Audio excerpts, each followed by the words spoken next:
Oh, wait a minute. Wait a minute, that's not the right screen. There we go. Hello, everyone.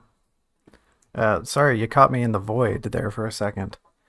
That's not where we're recording today. We are instead in front of what we're going to be discussing this fine Friday, April the 25th.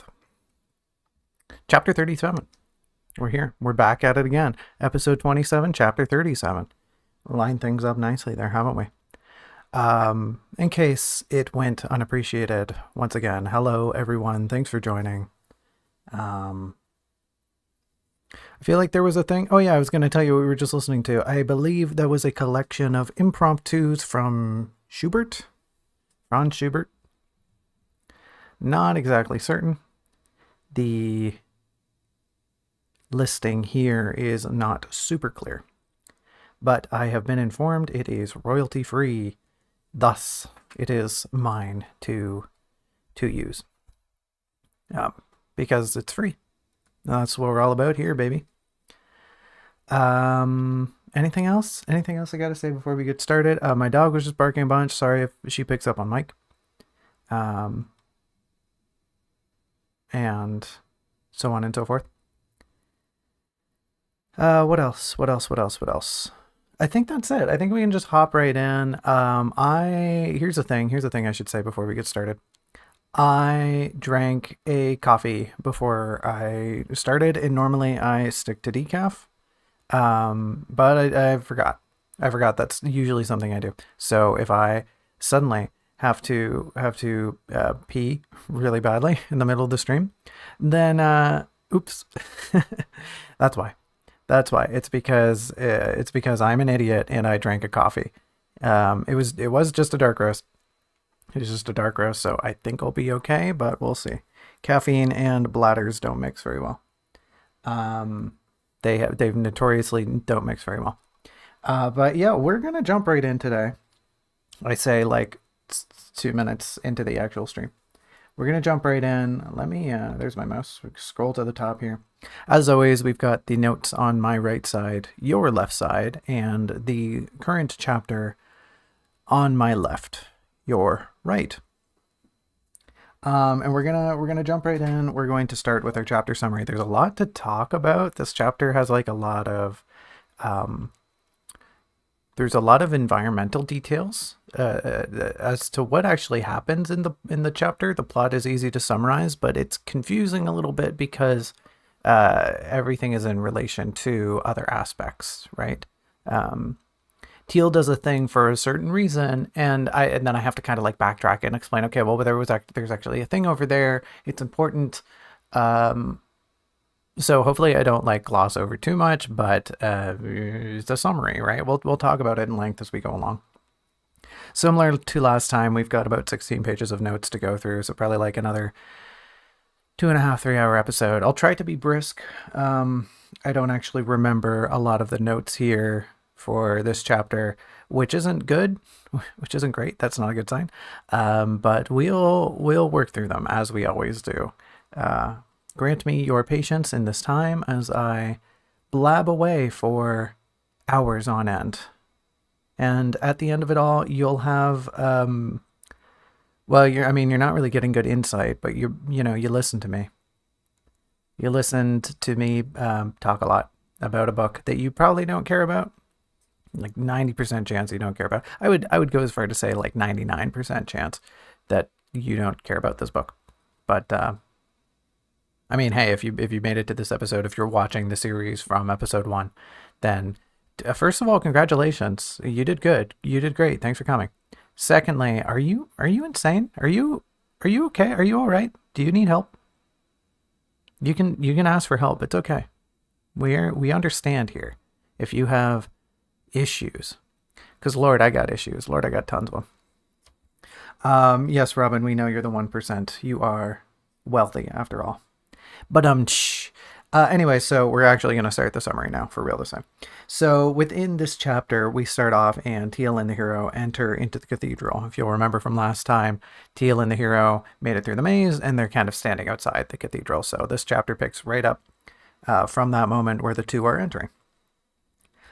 Within the cathedral, within this inner sanctum, they find that it's overgrown with all sorts of plant life. They press further into the chamber, and the light let in from the open doors sort of causes all of this growth, all of this plant life to disintegrate. It fades. It turns to ash and just fades into like these glowing particles. And the pair enter and discover that at the center of this veritable forest, I almost said fortress, this forest, at the center of this verdant display is this really big tree, like this monolithic tree. Um, but the further they go in, the the more and more this plant life starts to fade away. Um, so while they cautiously approach, it's revealed that beneath this tree is actually this black prism. It is it is a monolith, right? It is just like a featureless black, uh, uh, almost like you boot up Blender and there's just that gray cube sitting there. It's almost like that, except it's more menacing. Teal at this moment is pretty fearful. She's pretty, she's pretty. She's going through a lot, but she's also kind of wigged out a little bit. What's going on doesn't really seem natural to her. But as she's expressing her worries, the hero placates her, and it's just kind of, don't worry about it, man. Trust me. So the hero urges her to be patient. The hero, as we remember from last time, the hero's kind of done this before. So throughout this whole beginning part, they're kind of just like, yeah, this happens. This happens, Teal. Don't worry about it. I'll let you know when you can start worrying. So the chamber, as more and more plant life dissipates, the chamber brightens. The sconces on the wall start to light up. And as this happens, as the floors clears, the walls clear, and whatnot, Teal notices that there's a bunch of these glyphs, a bunch of these runes on the floor and on the walls that start to glow. And they seem to be leading towards the center of the chamber. And as that happens, so too does this sort of ethereal chanting begin. And that's definitely not on the cards of like comfortable and inviting atmosphere. I don't know if you've ever been to a place, but typically if there's chanting going on, unless it's like a church, even if it is a church, typically chanting is kind of like, I'm feeling a little uneasy here. So by, there's definitely the sense that a ritual's going on, that something's occurring here. The fog starts to because they just left the doors open, right? So the fog from outside starts to flow into the room. It starts to coagulate around this formed prism at the center of the space. And perhaps perhaps because of this sort of ritual, this prism forms itself into this hulking armored mass. I dare say it even resembles a beast. It's got kind of like feral qualities to it. Despite having kind of a gigantic humanoid figure, it does have bestial qualities as well. And when it finally stands before the pair, and by this point the chamber is pretty open, and I'm going to take a small aside here. I'm going to take a small aside to discuss something important that isn't in my summary, but needs to be explained. There is a thing, right? There's a thing behind this creature, behind this beast. And surprise to no one, this is the Warden. This is the Warden, the chapter's namesake, chapter 37, Warden. This is them, this is they, this is it. They're the Warden. And while they are standoffish right now, they instruct the pair to basically get lost, to abandon their task. However, the hero has other words for them. It's imperative right now that I explain that beyond the Warden, at the opposite side, the Teal and the hero have entered, at the other end of this sanctum, is an altar, kind of a raised platform. And it's here that as the two enter, it is pretty much, not pretty much, it's very imperative, it's very obvious that is where they kind of need to go. They need to get to the other side of the chamber because, A, the hero has done this before and they know, and B, it's kind of just like, because of the design of the space, it's pretty indicative that over there is where the apparatus that controls the bell tower is.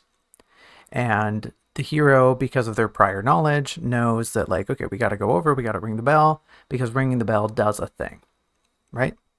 So there's an altar on the other side of the room with the mechanism that controls the bell tower. Additionally, part of that raised platform at the opposite end of the room is a channel of water, right? And it just runs along. It's almost like a little fountain, a little fountain that just flows along the back part of the room, right? Nothing crazy about it. It's just a little water feature. But as I keep explaining, as I go forward in the summary, these will be important aspects that will be brought up. And this ties into what I was saying about, there's environmental things here that I need to mention. And so you have been mentioned. You, the listener, have been brought into the fold. So yeah, there's this ritual. The warden says, "Hey, go on, get out of here." And the hero says, "Nay." And they kind of just rush. They rush the warden and they're ready for a fight. And thus they start fighting. Thus they start tussling, and there is a great tussle. The two are duking it out, and Teal, who's pretty lethargic and also kind of like panicking right now, just like, oh, this is kind of crazy. What do you mean you're just going to fight the giant demon devil animal person? That sounds like a bad idea. But the hero's kind of holding their own, and as Teal watches this engagement, she waits for an opening amid the scuffle. When one presents itself, I think in particular, the hero kind of dupes the warden into, the warden has this giant spear, and the hero dupes the warden into just like lodging it into a wall. they kind of trick them. So when that happens, when Teal finds this opening, she bolts it, she legs it, she runs, she sprints all the way across the sanctum towards the altar, right? And she's doing that because she wants to get to the mechanism. So although she can barely pilot herself at this point, she slips past the two as they're engaged, as they're fighting. She slips past the distracted warden to the altar. Amid her exhaustion, she's really going through it. She's having another like instance of, I don't know if I'm existing in the present moment because everything around me seems pretty crazy. I think in particular, she's trying to climb the stairs to get to the top of the altar, but she has like a Super Mario 64 moment where she just can't tell if the stairs are endless or not. So that's not good. However, amid her exhaustion, she reaches the top of the altar and she finally pulls the lever. This, of course, activates the bell. The bell begins to ring, and the hero takes this chance as the warden is, alerted to, that other one is pulling a fast one on me, quite literally pulling a fast one on me. The warden, in this brief second, is really distracted, and the hero takes this opportunity to wound them. She wounds the warden, and in doing so, circumvents their defenses and rushes past them. She makes no attempt to like end the warden's life. She bolts it towards Teal. She can kind of see that Teal's not looking so hot from across the room. So the hero rushes over to help Teal. Teal, who's like struggled to pick up the lever, struggled to operate the lever. Teal, who's like clearly reeling from, they're in a bell tower, right? They're in a bell tower, and this gigantic bell is emitting this cacophony, this unbearable din above the trio. Well, I guess the quartet, really, if we're being accurate to the number of people in the room. So Teal is kind of reeling from the bell, and the hero sees this, so they're rushing over to Teal to try to help her. While this is going on, while Teal is in her stupor over by the mechanism, she sees that from that water feature, two things are happening. A, it's getting kind of wonky. The fountain is growing in length, and it appears to be manifesting light out into a point in sort of like an incorporeal form. It is raising itself from the location, from its origin at the platform, into the sky, and it's kind of just doing so via light. It seems to exist beyond the cathedral. It is forming space that exists beyond the cathedral, just going, and it's just flowing back and forth on its way. So the river's gone kind of weird, and as Teal notices this, she sees that particles, this glitter, these glimmers are manifesting and coalescing on a point, and then poof, all of a sudden they form a boat, right? A white, luminous ship appears before her. Teal at this point is barely conscious, but she sees this boat. She sees the river. She thinks, oh, that's what the bell does. But amid all of this, she can also hear that the hero is approaching. But more importantly, she can hear the wailing, this disgusting, hideous, carnal, bloodthirsty wailing of the warden as they, like, it's pretty evident, right? The warden's big, the warden is very heavy, and it's very clear by sound alone that they are also hot on the hero's tail. So Teal's kind of going through it at this point. Arriving on the scene before the warden, the hero sees Teal. She sees Teal sort of sprawled out on the ground, struggling to stand up, and she hurries over towards this, towards Teal. First of all, she grabs Teal, she helps her up, and then she brings herself and Teal over to the craft. The hero's done this before, they know what's going on. They're like, yes, this is what happens. It makes a thing. Clearly we need to get in the thing. So they're bringing Teal over to the craft. And as they do that, the warden closes in on the pair. The warden nears. They draw near. And as things reach this zenith of tension, the hero climbs aboard the boat and reaches towards Teal to help her onto the craft, right? The hero is thinking, okay, well, I want to make sure Teal gets in. I'll steady the boat, I'll get in, and then I'll help her. That's their logic, at least. Teal in this moment, however, sensing that the warden is near, uses the last of her strength to push the boat along. She kind of makes a snap judgment that I don't think I have time to get into the boat, and I think it would be better off if I just send you on your way and then turn and deal with the warden. And then the hero kind of floats along, and then the warden shows up. Wait a minute. Wait a minute. My notes say here, yeah, the warden shows up and then Teal. That doesn't seem right. That doesn't seem quite right. Anyways, let's leave it there, right? The warden shows up, and we'll leave things there. We'll talk more about it as we go through the notes. Let's jog back to the beginning here. Hopefully I figure this out by the time we get to the end. Surely something's gone wrong here. So we'll swap gears. We'll change gears here. And we'll see what's going on. We'll address our notes here.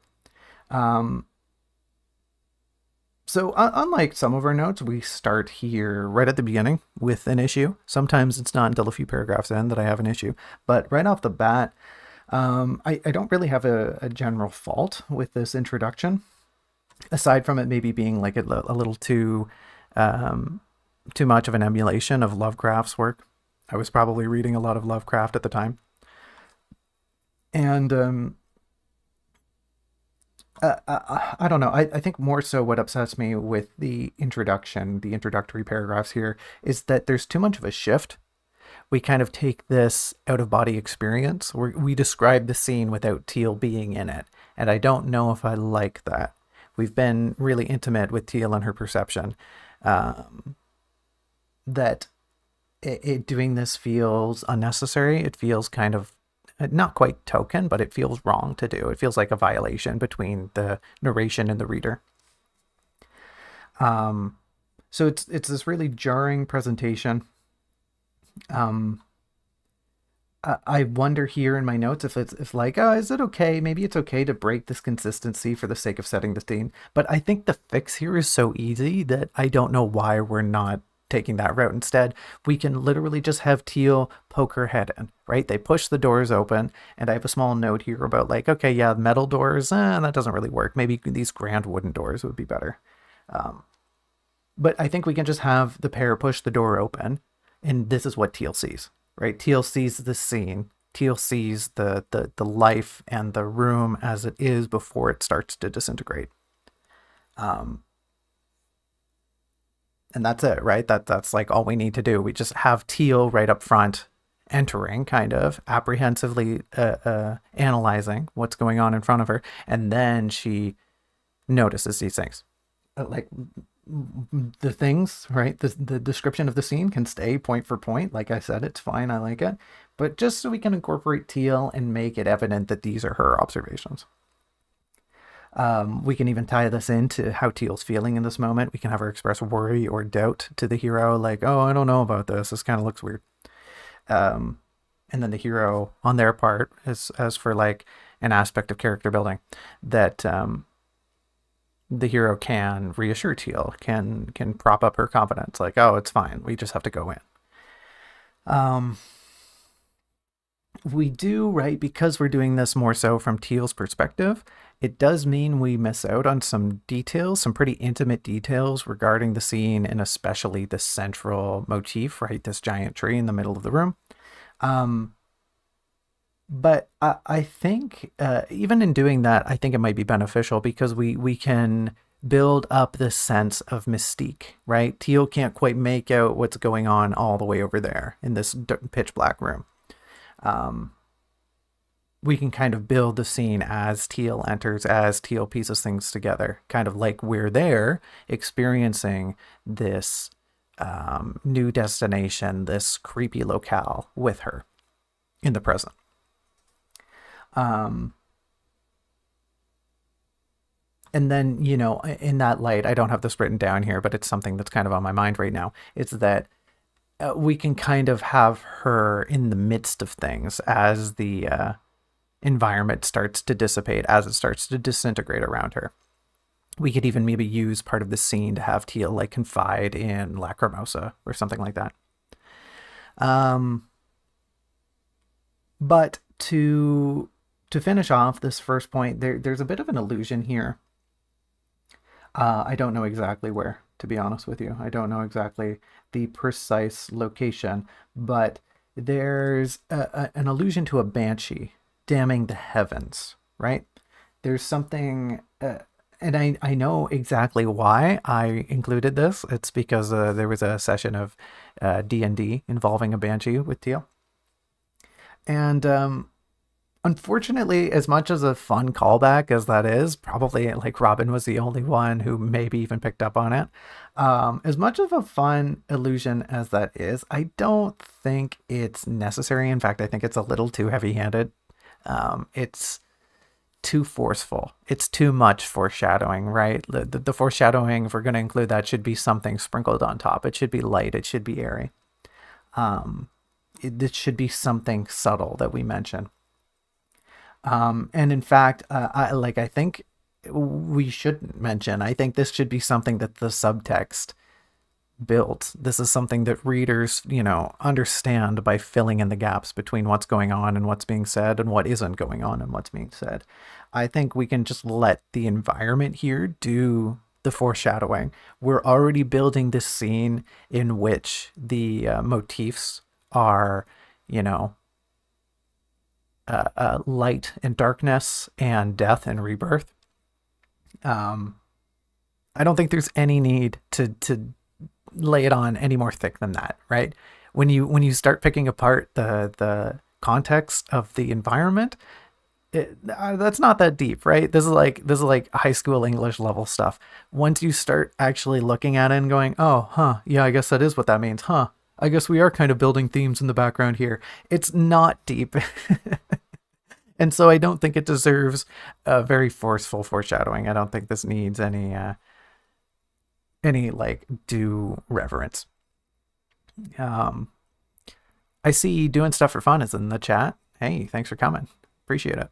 Unfortunately, I am on a tirade reading my notes, so if you have any questions, I'm probably not going to answer them right now. In fact, I can't really see the chat. My mic is in the way, so I have to kind of like lean around my mic to see it. But let's keep trucking on with our notes here. So the two do enter, right, as they must. And I'm not sure if I really love how they go about it. I'm not sure if I love the tone they're bringing into the scene.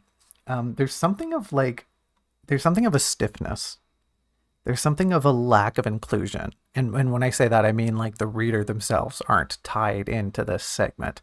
It doesn't feel like they're being brought along. It also kind of like, it almost feels like Teal isn't being brought along. Like she's just kind of, I think this is due to the fact that we break the POV, like I was just saying. And once Teal does enter the scene, we're so like we don't have a reason to talk about what she's feeling, what she's sensing. So we as readers are cut off, much like we've cut Teal off from her observations. During this segment, the hero should be a lot more watchful, a lot more tense, but still exuding this confidence in order to keep Teal's morale in check. Um, Inversely, Teal themselves should be way more unnerved, way more fearful, just like actively full of fright, maybe like shaking a little bit, shivering. Um, but she should also have this awe, have this captivation, have this kind of like horrified, uh, not quite paralysis, but like I don't want to. I want to be here. I need to be here. Here is really scary, but it's also beautiful in a fearful way, right? Kind of like Sublime things can be like that, where they put the fear of God into you, so to speak. There is a nice reference here, a really nice reference, and unfortunately, like this is something we should have built up earlier in the story, and I've already talked about how in draft two that's our intention. But there's a really nice inclusion here of Teal's dark vision, that ideally we won't need in the second draft. Ideally, we get to the scene, and maybe maybe there's even just a gag here. Maybe the hero just says, "Boy, it sure is dark in here," and Teal just goes, "Oh no, I can see fine actually." Also, like Teal has lacrimosa, so is it even that dark? Is Teal even that unable to see? Maybe we can kind of build that up more naturally by having Teal look deeper into the darkness, by seeing the tree in the inner sanctum before the hero really understands where they're going, or recognizes the length of the room, the scale of the building. Um, on that note of pressing in to the chamber, this spectacle of the inferno, of the disintegration, as I've called it, I think needs more attention. It doesn't read with enough magic, with enough brilliance, with enough potency to convey that this is a really big deal, right? Like I was saying, we're building themes here with the environment, and to do that, right? I just got done saying, oh, we shouldn't be so heavy-handed, but we should present something that is mystical, something that is kind of jaw dropping. Um, I don't know. There's not like one way I can do this. There's not one method. There's not a thing that is lacking, nor a thing I can point to that's like, oh, we need this. But just in draft two, to be more careful with wordage, to build a more illustrious scene, would pay dividends to both build the mood, to convey subtext, and just make it more fun to read, right? There's something to be said of just like, oh shit, this is a cool scene, right? If you're ever watching like a cartoon or something, an animation or a movie, and there's just a spectacle, there's just something to like, oh wow, this is crazy, this is super cool. I think you can definitely have scenes like that in literature, where it's just like, oh wow, this place sounds super interesting, the details of this environment are breathtaking. um Throughout their entrance here, Teal is concerned with what's going on. Um, and she questions the hero about some of these. And I don't think that's wrong, but if she's doing that, she should be way more panicked. Like I said, we're trying to show that Teal is frightful. Um, she might even be thinking, oh, I'm hallucinating again. Like, is this actually happening? Or are the plants actually burning up around me? Or are you seeing this shit too? Right?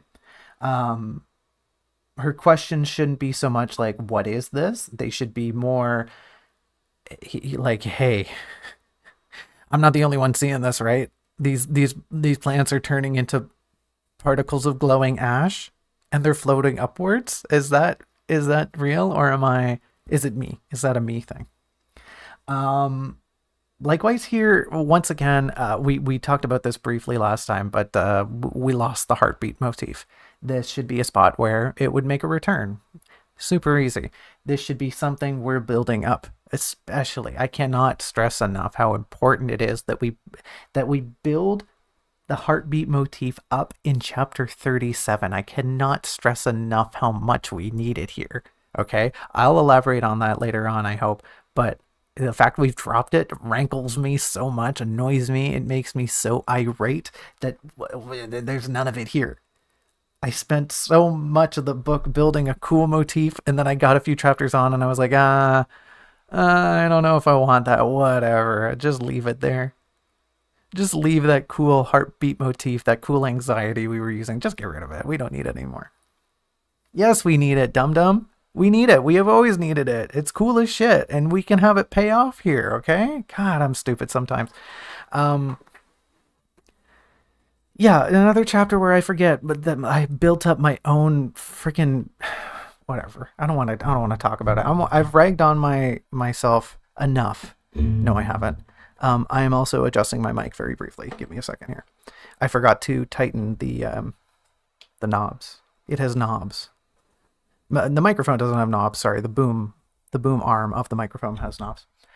But let's keep pressing on here. So the pair are right, and we're still at the beginning. The pair are entering this inner sanctum, and the entrance itself, the act of entering, should physically encompass more trepidation. This should be a slow thing. Right now, it kind of feels like they just push the doors open and start walking in, and this should be much more of like a careful, planned, cautious affair. Maybe the hero has their sword out. Maybe Teal's holding the lamp up. Maybe they're walking really carefully. Maybe they're making sure the way is clear, right? And we can tie this into different aspects. You know, like I said, maybe the hero can't see super well. Maybe they're letting Teal take the lead because she has a lamp. Like, you know, not knowing Teal can just see in the dark, but Teal's a lamp. She's kind of guiding the way. Which in itself is like, you know, other aspects of subtext are in there. But we don't get this sense that they're being careful. We get the sense that they're just going forward, which is a little silly. I guess it pays off to paint the hero being more confident, being more bold, but I don't know if that's really the right tone here. Literally my next point. We need to paint the hero as being somewhat more bold. um, I think we can still do that. Like I said, I think the hero, we can have them be careful, but they should definitely have this air of, I've been here before and I know what to expect. Like I said, maybe not having their weapon drawn, maybe just having their hand on their sword. Like they know what they're waiting for. They're waiting for their cue, but they're still being cautious. They're still letting Teal light the way. They're conferring details to Teal when she asks questions. I think those are all aspects that build the hero up as being confident in this moment, but still being strategic with their engagement.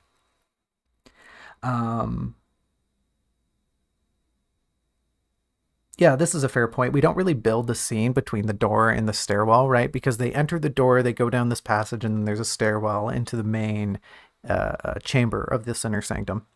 And we don't really build that very well. We don't mention there's a hallway. The two right now just kind of enter and they walk forward, and then there's like a staircase. We don't get into the spatial recognition. We don't get into the architecture of the space, and that's kind of a dropped ball. We sort of dwell instead too heavily on the picturesque scene of the foliage and whatnot.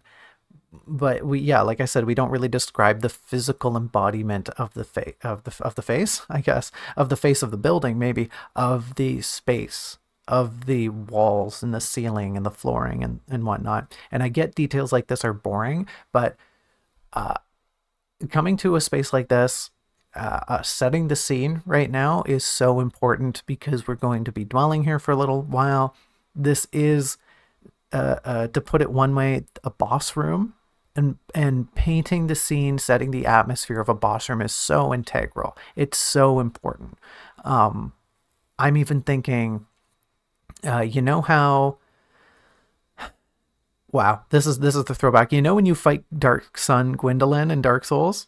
Let me get real with you here. You know when you fight Dark Sun Gwendolyn in Dark Souls? And part of that boss fight is you have to enter, you have like a brief engagement with them, and then you have to run down this like they like dim the lights, they turn off the sun, right? Dark Sun Gwendolyn. And you have to like fight them down this kind of endless corridor while they pelt you with the magic crossbow bolts or whatever it is. And part of that boss fight that really really stuck with me, is the fact that you have this initial scene where you have to go down the hallway, you have to go down the corridor a little bit before you start your engagement with them, and that's kind of the tone, right? You're having this tonal quality. I can think of pretty much like any other Dark Souls boss fight. There is a period where you have to approach the menacing, terrifying thing that you have to fight. Most of them, there's like you don't get in and start wailing on the boss unless that's kind of the tone they're going for. There is typically, you go through that white wall and you have to make your way over to the boss. They might meet you halfway, but you still got to go in, because if you just stand there, yeah, nothing's going to happen. And that's kind of the vibe we're going for here, right? We need to describe the scene before they get to the warden. And I just suggest here, yeah, maybe I could make a map. I think that would be really helpful. Maybe if there was like a visual floor guide of the inner sanctum that I could use as reference when I'm describing the scene. And I also think this idea of using really specific terminology linked with bishopries, cathedrals, churches, would, and using those words as they describe the space, would link it to that sort of air, that kind of architecture, the grandeur that comes with a building of faith. Um, some of my notes here. I do want to talk about this. I do want to talk about how sacrilegious my book is, but I don't think I should, because we'll be here for a long time. Um, so yeah, I'll just skip over that. We'll just skip over those notes. Um, okay, greater splendor in the ordeal. Teal should be odd. We've already kind of talked about these points. This is kind of important, and along the same lines of what I was just talking about. There's a failure to address the details of the flooring here, right? I mentioned there's these runes, these glyphs that show up on the floor, but we never really talk about the flooring. We never talk about what it is that Teal and the hero are walking through or walking on here. Um, we never mentioned that like a big thing in my mind with this room is that there's this tiled pattern on the floor, and it should be as though it's kind of just part of the architecture before these glyphs show up. Teal is just like, okay, floor, right? Like nice tiled floor. And then when the runes show up, when they start glowing, when they start leading towards the monolith in the center of the room, that's when Teal kind of like puts things together, like, oh, they're there for a reason. This is a pattern for a reason. Overall, there should just be a unified architecture. There should be more of an impression of like, the space is exuding reverence. Right now, when I bring up the runes, it's kind of just like, oh, okay, the runes on the floor. We don't talk about how the space looks, how it feels, what kind of energy or air or atmosphere it's giving off once the plants have dissipated. And this sentiment, not this sentiment, this sorry, I'm trying to get an eyelash out of my eye here. Um, Part of what's going on, part of the artistic quality of this space should be a unified one that ties it together as like one holistic building. And right now it's kind of just like when we mention a part, it's sort of disparate. We mention the sconces on the wall. Okay, they're made of crystal, they're glowing. Why is that? We mentioned white tiles. Why is that? What we mentioned these glowing runes. Where did they come from? What do they have to do with the room? What's going on? There's a lot of parts that are nice, but they aren't tied together. For instance, I mentioned nothing of like columns or archways. I mentioned nothing of the ceiling. I think I mentioned that the room is like so high you can't really see the ceiling, but there would still be trappings of like the upper deck, right? You would see awnings, you would see curvature and the inner molding of archways and whatnot. And I don't talk about any of that right now, and that's kind of dumb. Um, there comes a point. Are we still on the entering? I told you there's a bunch wrong with this whole entrance bit. Um, are we still here? Yeah, we are. Let's pause here on the story here. Um, at one point, I describe the inner sanctum as being manufactured.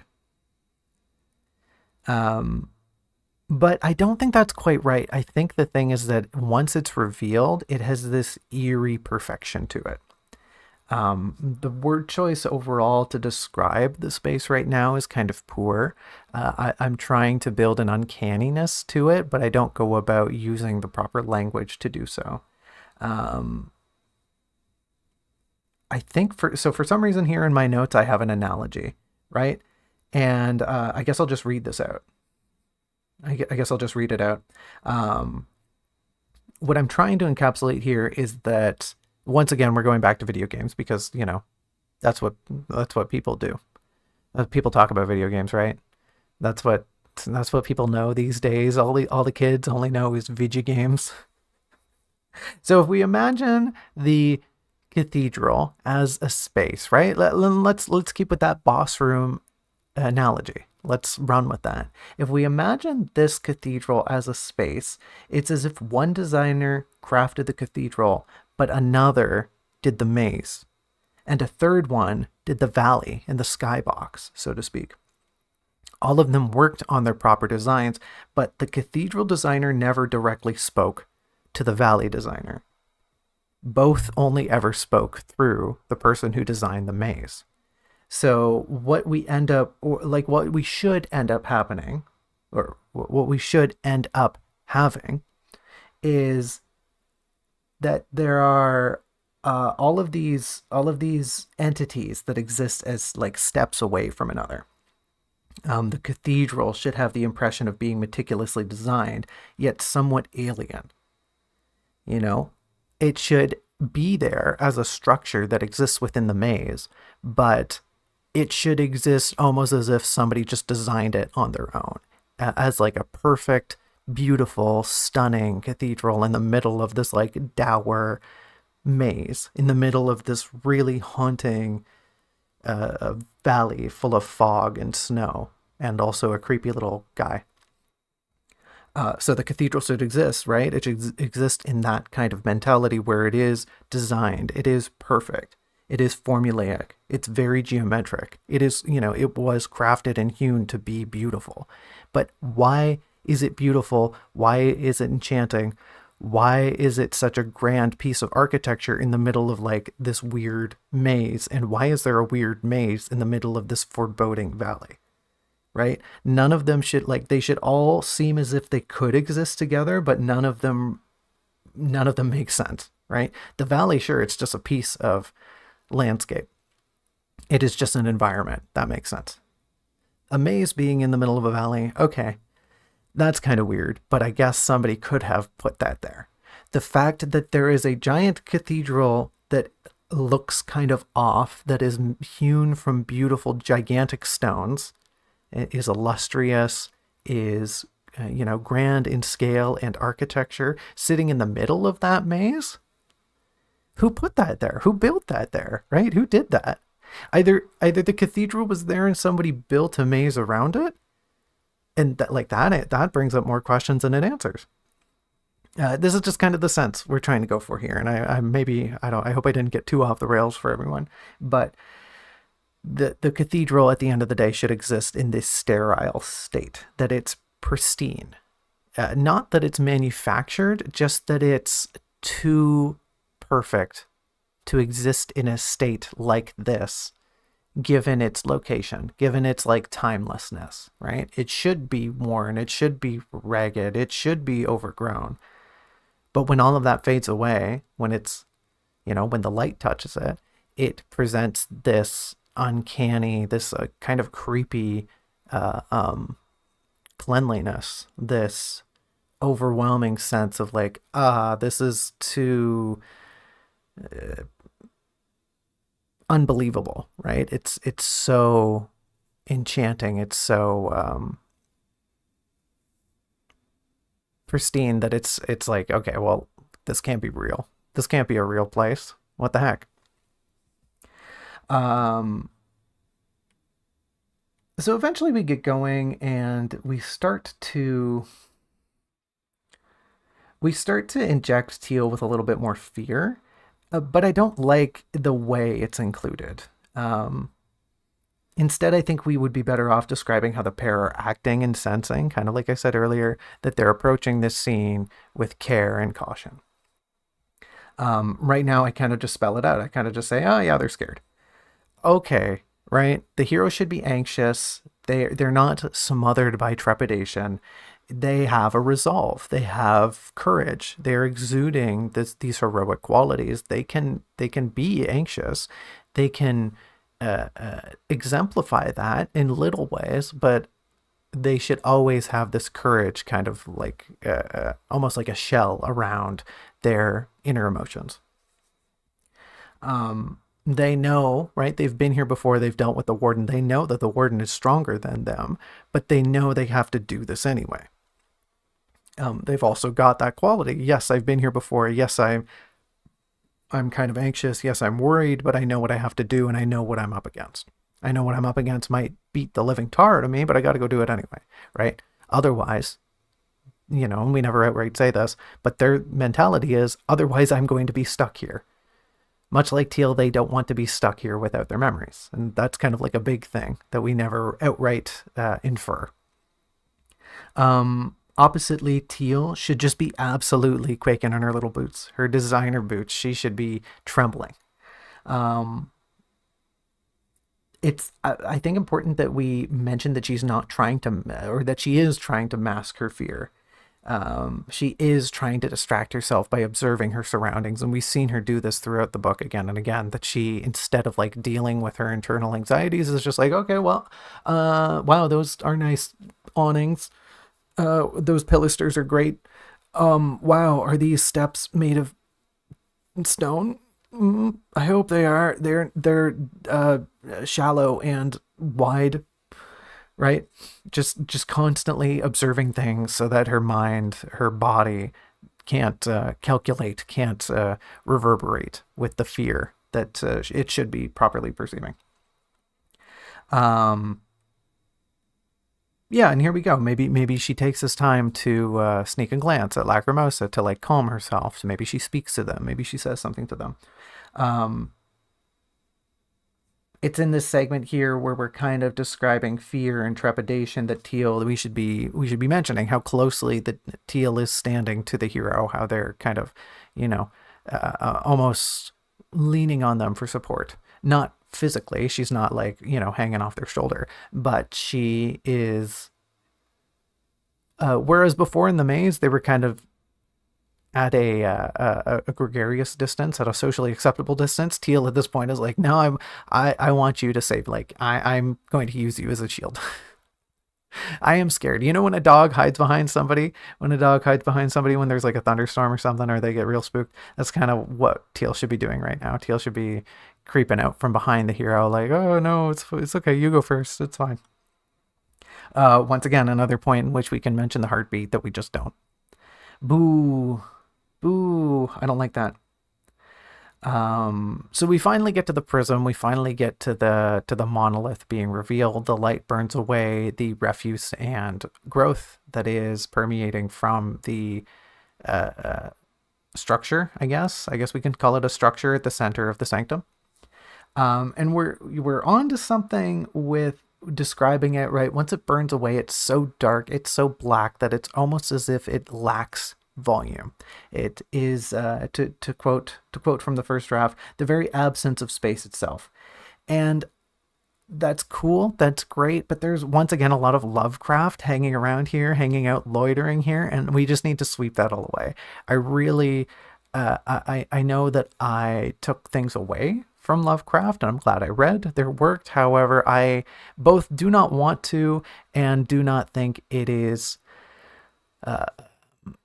good narrative voice to be emulating their work so much. Guy knows how to build a scene. Guy knows how to make like a dour, intimate, foreboding setting, but he's a big racist, and I don't want to be copying him. Um,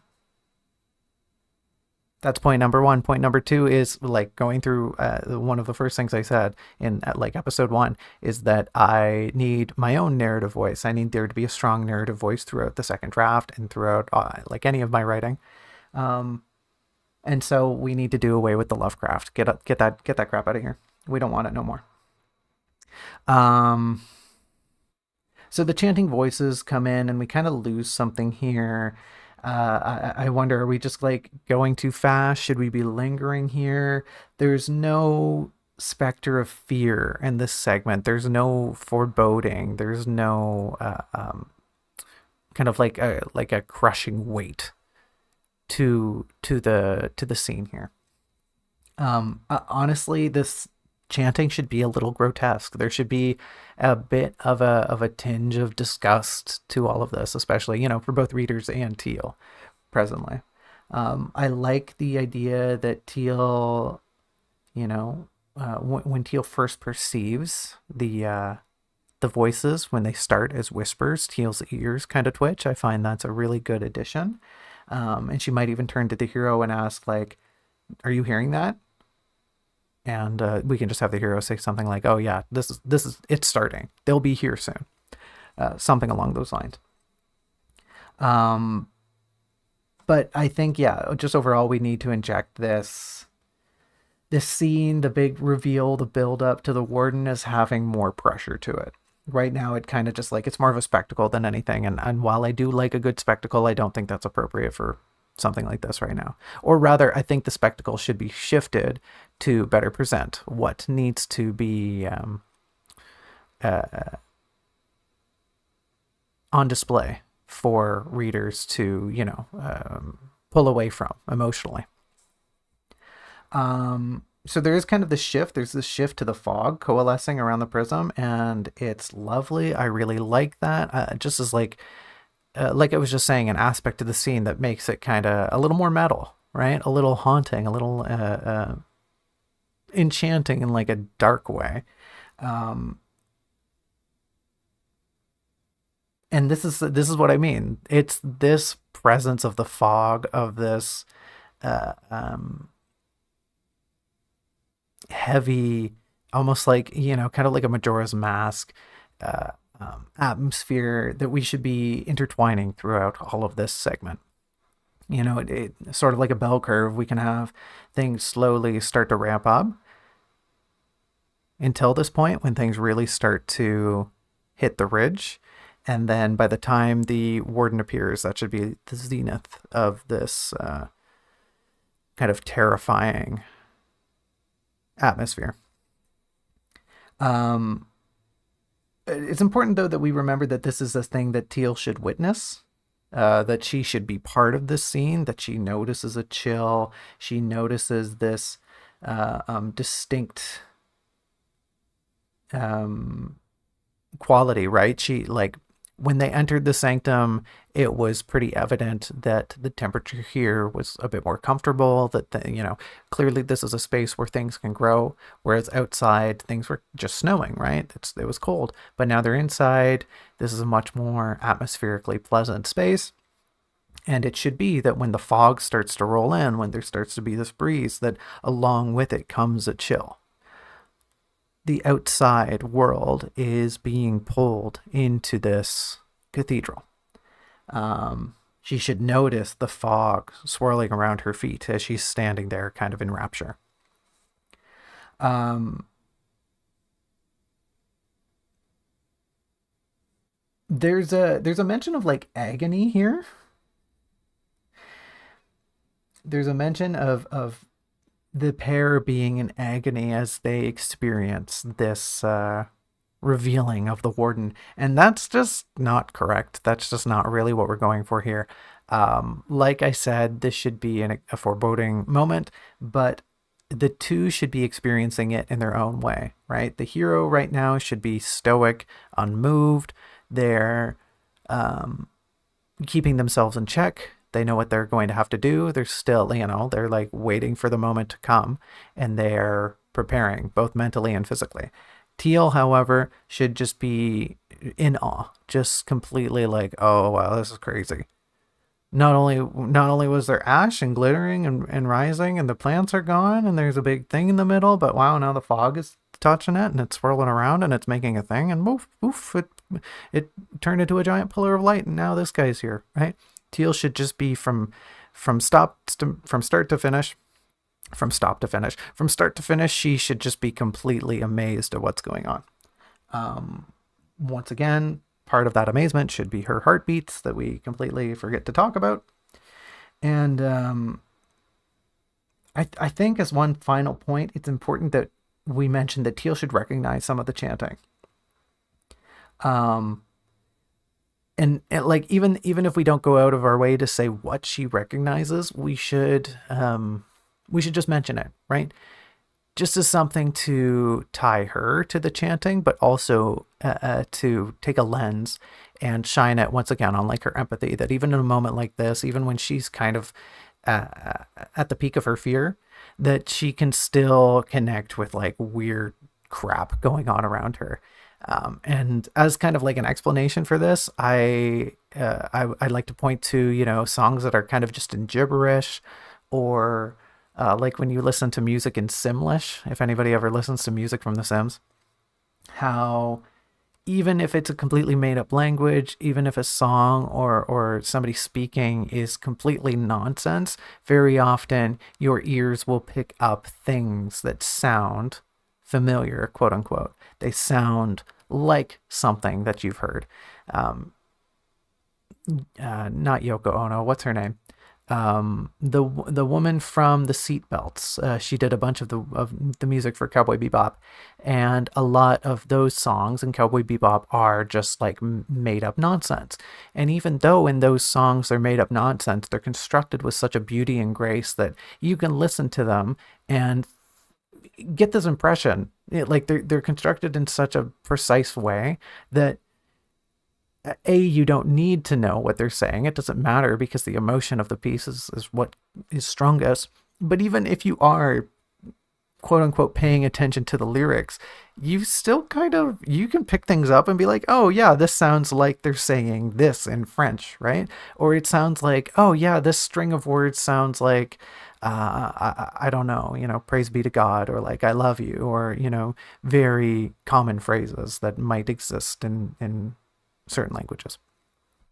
And this is just something we should tie into this moment, that Teal is hearing this chanting and is both completely captivated by it and like finds parts of it stunningly familiar. So I think after this, I'm going to take a small sip of water. After this, the warden finally appears, which is great. Finally, we're like to the part of the chapter where things start to happen. So the warden finally shows up, and there's some really nice description here, especially of the warden's armor, but it kind of falls apart. They have this really strong introduction, but as we move along, things just dissipate and they stop mattering.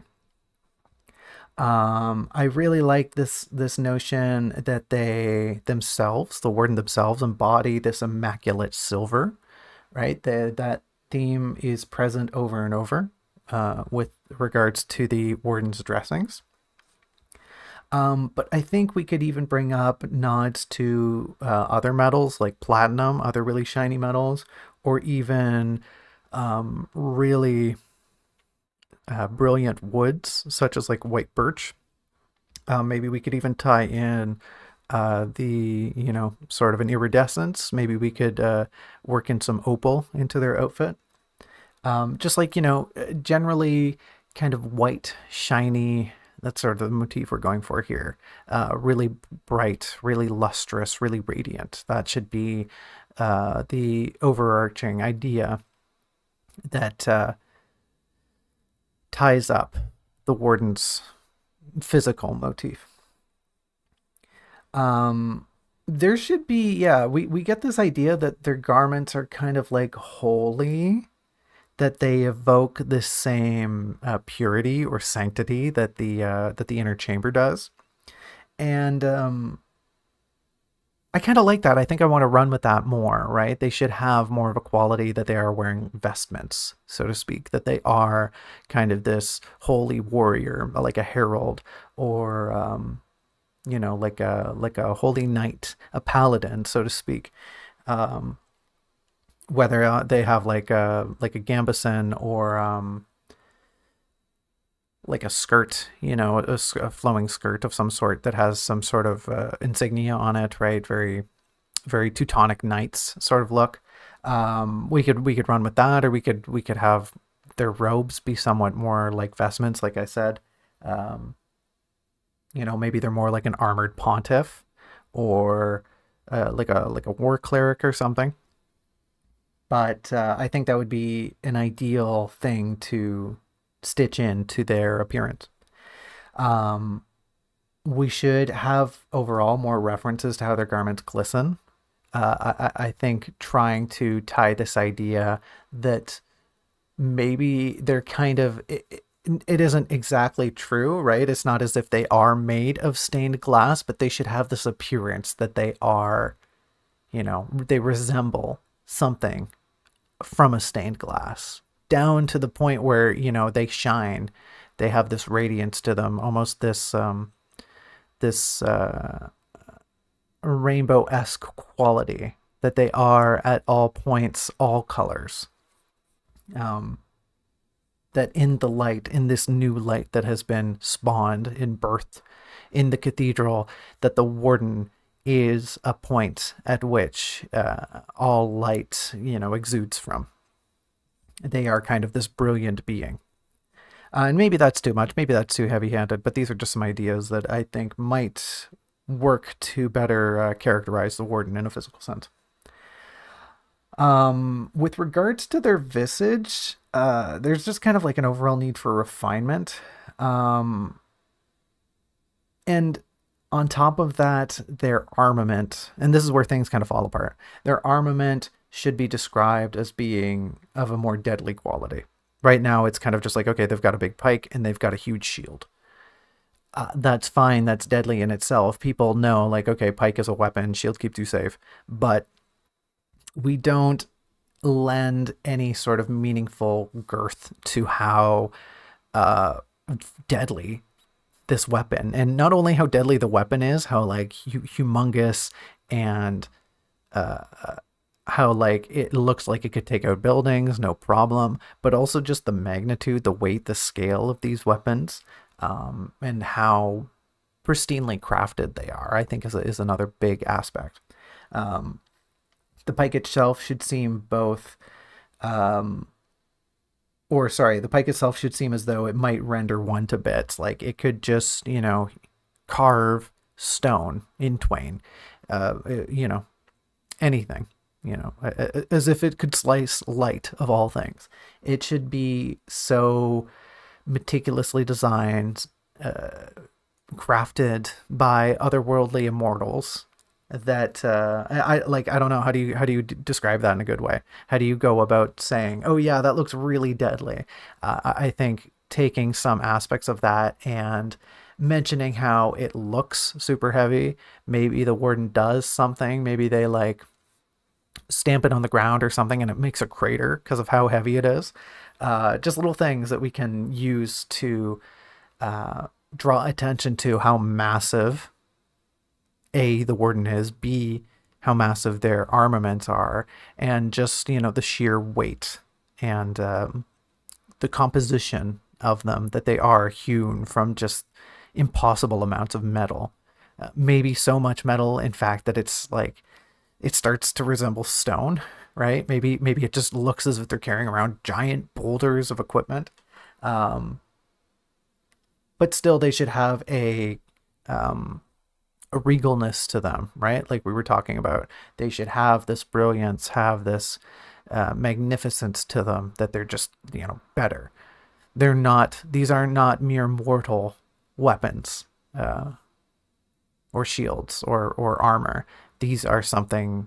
What the warden possesses are things that are beyond mundane.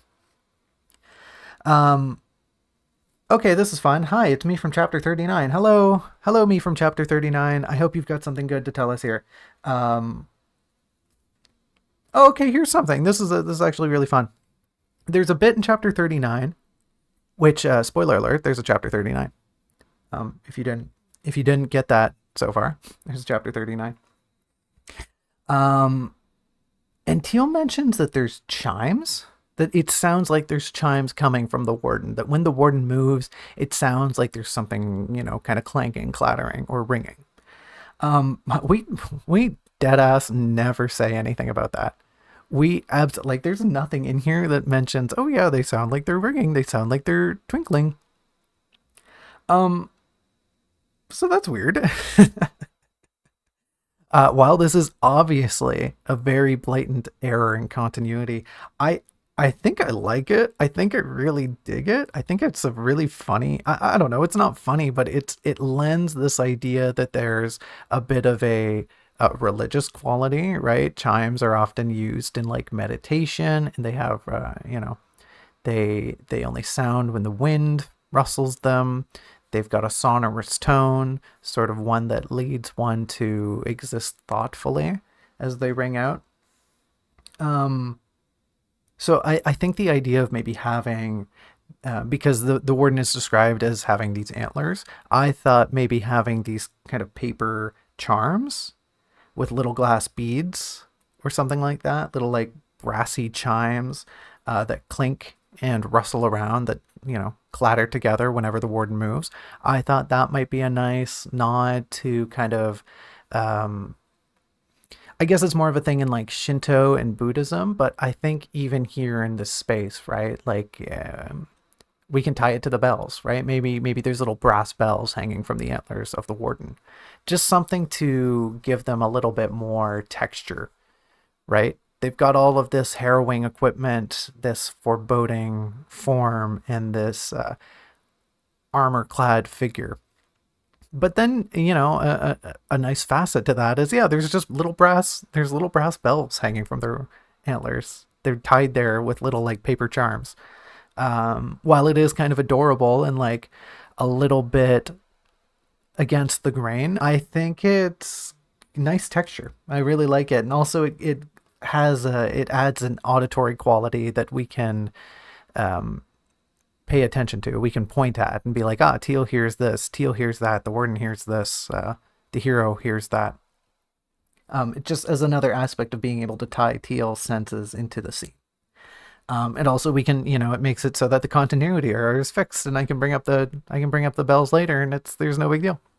And that's what we like to hear. We like to hear fixing things so that I don't have to fix them again later on.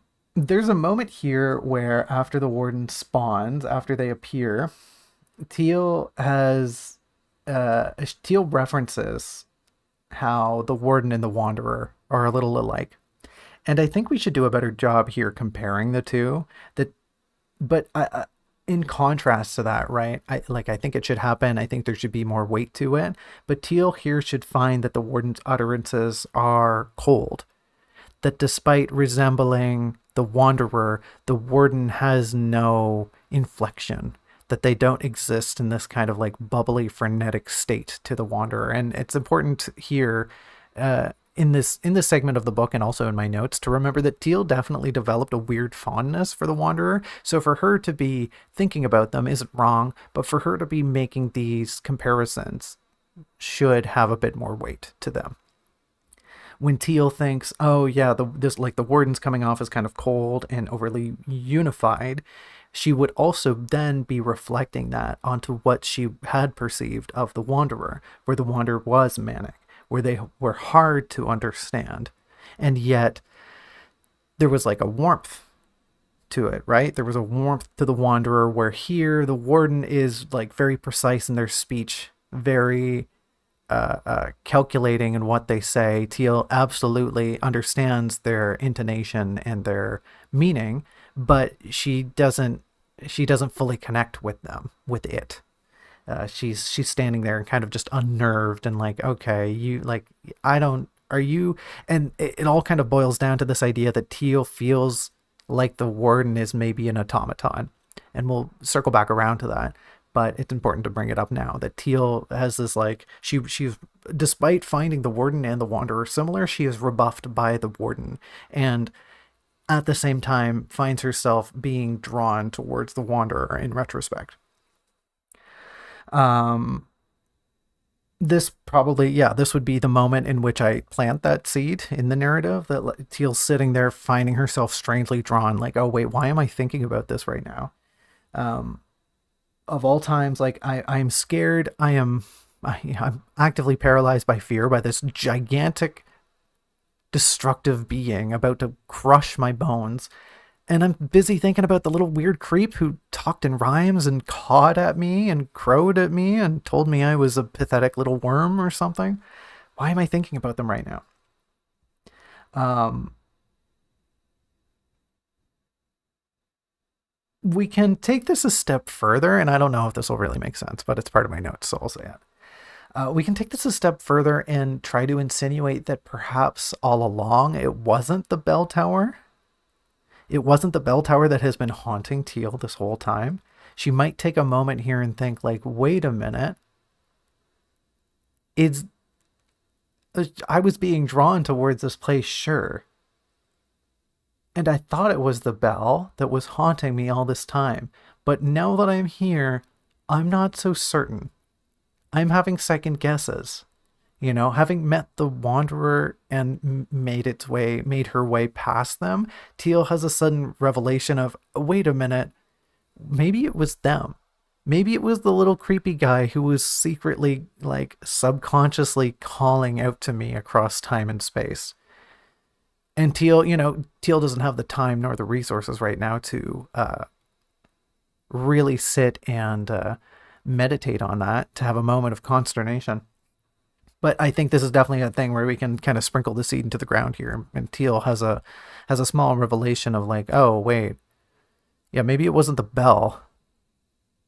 Maybe there was something else here that I was supposed to like take something away from, right? And that's kind of a big theme that's going on here before Teal comes to the crux of the climax. Is Teal's having these like weird second guesses. She's doubting herself. She's starting to think like, I don't know if I should have actually come here.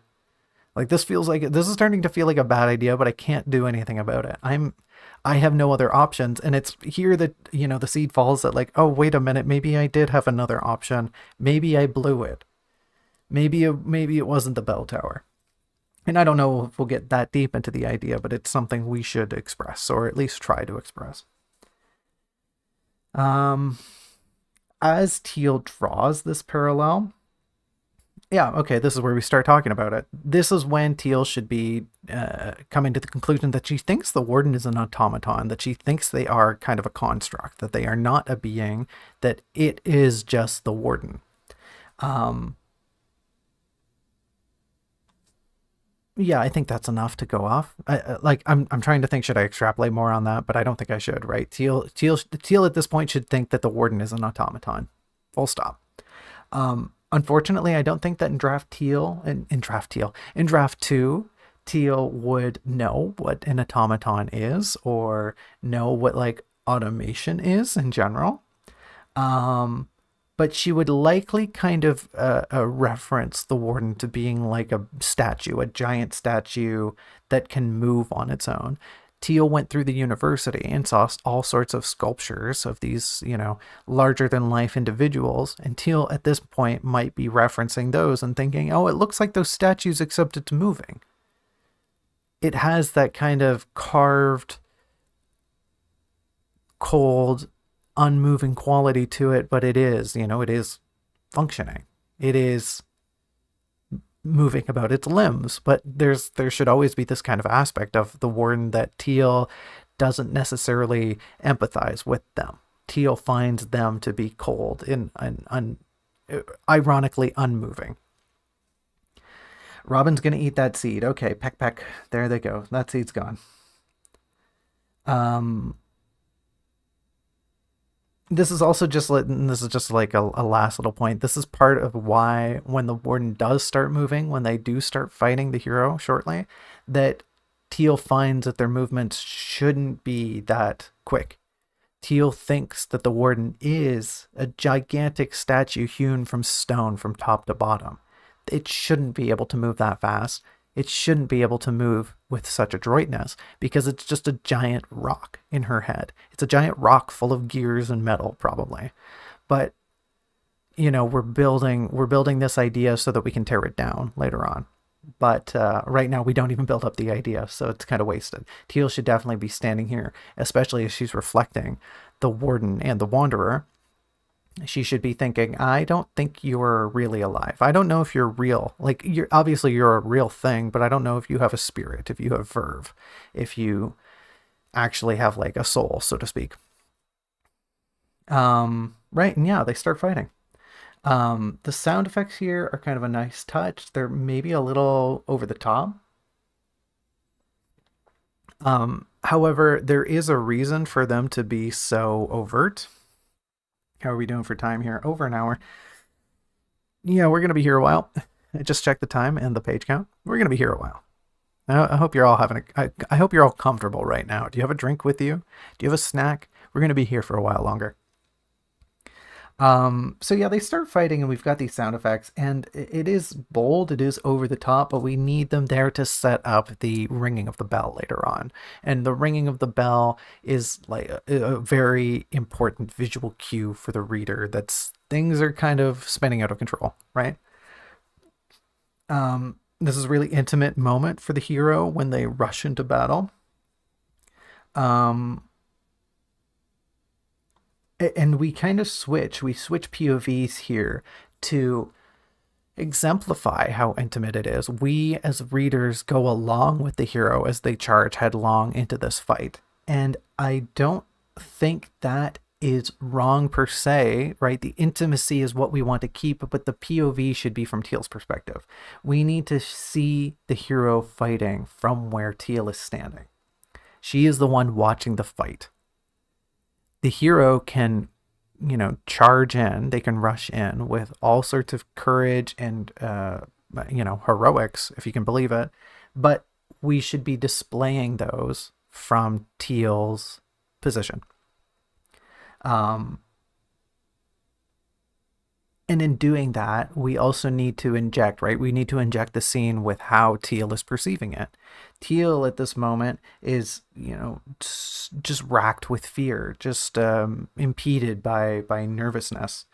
Um, we kind of just mentioned right now that she's awed by the fight, but we need to amplify her fright in this moment and almost kind of like this sense of disgust, this hideousness that the warden is able to perform to position themselves to act in such a nimble way that goes against how hulking and how unnatural they are as an individual.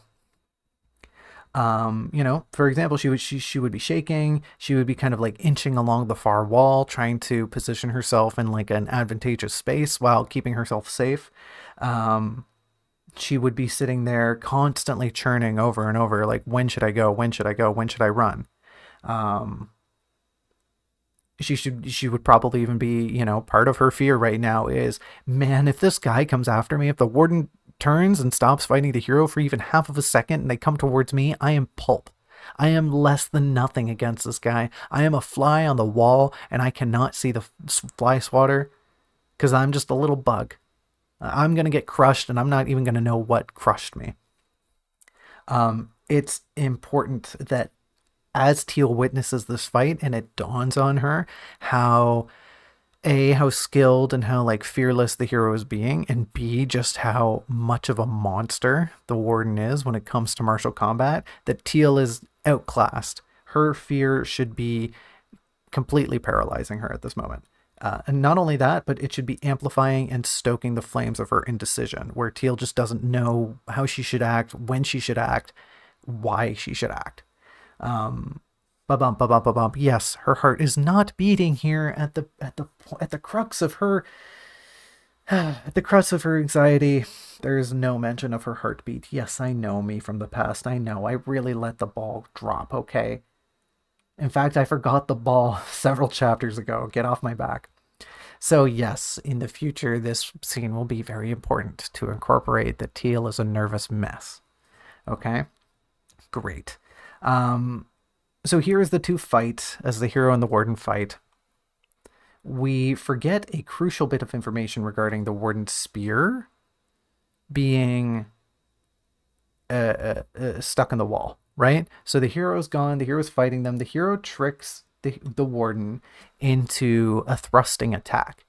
And the hero has positioned themselves so that their back is to the wall, so that when they parry the blow, when they dodge out of the way, the warden ends up overshooting and they ram their pike, their spear into the wall, thus, immobilizing it for half a second. And we don't set up that moment very well. And it's crucial that we do that. It's crucial that we make it so that the hero is doing this on purpose. And right now it kind of just like, oh, they're fighting, woo, and then the warden gets their spear sucked. Oh, what are they going to do about it? Going forward, we need to mention that two important things. One, that the warden's back is to Teal. In this moment where Teal sees an opening, right? Teal sees an opening to take her chance to sprint to the altar while she can. She needs to know, right? What drives her forward in this point is knowing that the warden's focus is completely elsewhere. Teal, despite being scared out of her wits, has like a spark of confidence that says, okay, I am like, now is my chance. And if I don't take it, I might blow this. Right. Oppositely, from the hero's perspective, it's really important that we say to the hero or to the readers that the hero is doing this on purpose, that they are leading the warden towards the wall, that throughout this fight, throughout these rounds, these bouts that they're going through, parrying, dodging, striking at one another, that the hero is trying to get the warden away from Teal, and secondly, towards the wall. The hero is being, quote unquote, pushed back, but she's letting that happen. She is making it seem that she is losing this fight so that she can draw the warden away from Teal and towards an advantageous position. We can't outright, I think it's foolish to outright say that while we're talking about the hero and their fight, but it should become clear, right? It should become clear that they're luring the warden away from Teal. If we take a step back here, I mentioned Teal's fear, right? I mentioned her panic, her fear, her anxiety, and we're at kind of this weird, awkward point where yes, Teal has run forward. Teal has decided, now I've got my opportunity. But we just need to take a step back for a second and describe that, like, part of her panic right now should be trying to structure the inner sanctum in her mind, trying to like position herself and physically relegate herself in space. How am I going to get to the lever? Where is the lever relative to me? Where is it relative to the fighting going on? Right? It shouldn't be, Teal should be in like such a captivated, fearful state here before the fight, that it isn't really until the two start fighting, until the warden and the hero start their combat, that Teal finally notices the lever on the far side of the room. That it really dawns on her that, there's a platform over there. There's kind of like an altar and there's a big thing in the middle. Hold on, that thing looks like an apparatus. That's probably where the hero wants me to go. And the dominoes start lining up. Of course the warden would stand between the entrance and the thing that it doesn't want people to get to. Of course, right? That must be what it's guarding. That's where I gotta run to. And so in this moment, right, culminating in Teal's trepidation, in this opportunity presenting itself, right, that not presenting itself, that the hero is formulating for Teal. Teal should be like, okay, I need to know where I'm going. I need to know what the room is like. I need to know where the lever is and how I'm going to get over there. And she needs to formulate a goal in her mind to have some sort of plan. Right now, she kind of just like, the lever, an opportunity. Okay, I'll go now, right? Teal, even in her state, even in her insanity, even in her lethargy, is probably like so hyped up on adrenaline right now that she would be like, okay, well, how do I get over there? What do I do? Right? And these aren't hard questions. She's not strategizing on how to conquer the kingdom of Wei. She's trying to formulate, how do I get over there and pull the lever, right? Okay, well, I'll run when they're distracted. I'll go up those steps and I'll pull the lever, right? This is all she's trying to do in her head. But it's something we need to present to the reader. Instead, like right now, she just rushes away. She just runs over. Why is she running over? Oh, because she had these thoughts, because she's planning, because she sees her goal, she recognizes it, and she sees an opportunity, and she takes it. This is like, we're not just doing this to incorporate the reader. Another big aspect of this is developing Teal's fear. Part of her fear right now is knowing that she has to run past the giant guardian to the far side of the room and pull a huge lever. She's tired. She's exhausted, and there's a giant metal death trap beast that could slaughter her in all of a second if she gets caught, right?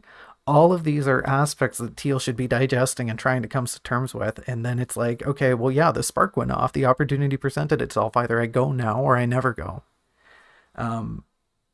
She's cementing this idea, this ideology within her that, like, I need to do this. If I don't do this, things are going to be worse than if I do it. And if I do it, if I'm successful, then things are kind of good. Things might pan out. So Teal runs. Teal starts booking it. Teal rushes towards the altar, like I said. There's a small thing here that, like, she doesn't see the duel, right? It would be silly for her to see the duel, but she should still hear it as she scuttles across the sanctum. And there's a few things here to note while Teal is running. First, kind of just like a side note, she should brace her hat. We need to make mention of her cloak, of the lantern, of the banjo. All are parts of Teal that would react to her sudden movement, that would react to her sprinting, that are kind of just left at the wayside right now. Maybe they're not like super integral bits of information, but I think to build the idea that she is running, that she is, running fast and as fast as she can, incorporating these details like the lantern swinging off of her hip, the banjo, bouncing up and down against her back, her cloak billowing behind her, her cap, she has to hold her cap down because she's running so fast it might blow off her head. These are things we can use to exemplify that, yes, she is sprinting. Even though she is tired, even though she's exhausted, even though her legs can barely keep her upright right now, she is expending energy to go quickly. This would be a really good time to intermingle Teal's distorted sense of time with her panic thoughts. She should be, at this time fretting about all the things the Wanderer said to her, fretting about her present perception in this situation. I have here written, don't let the narrative hog her anxiety.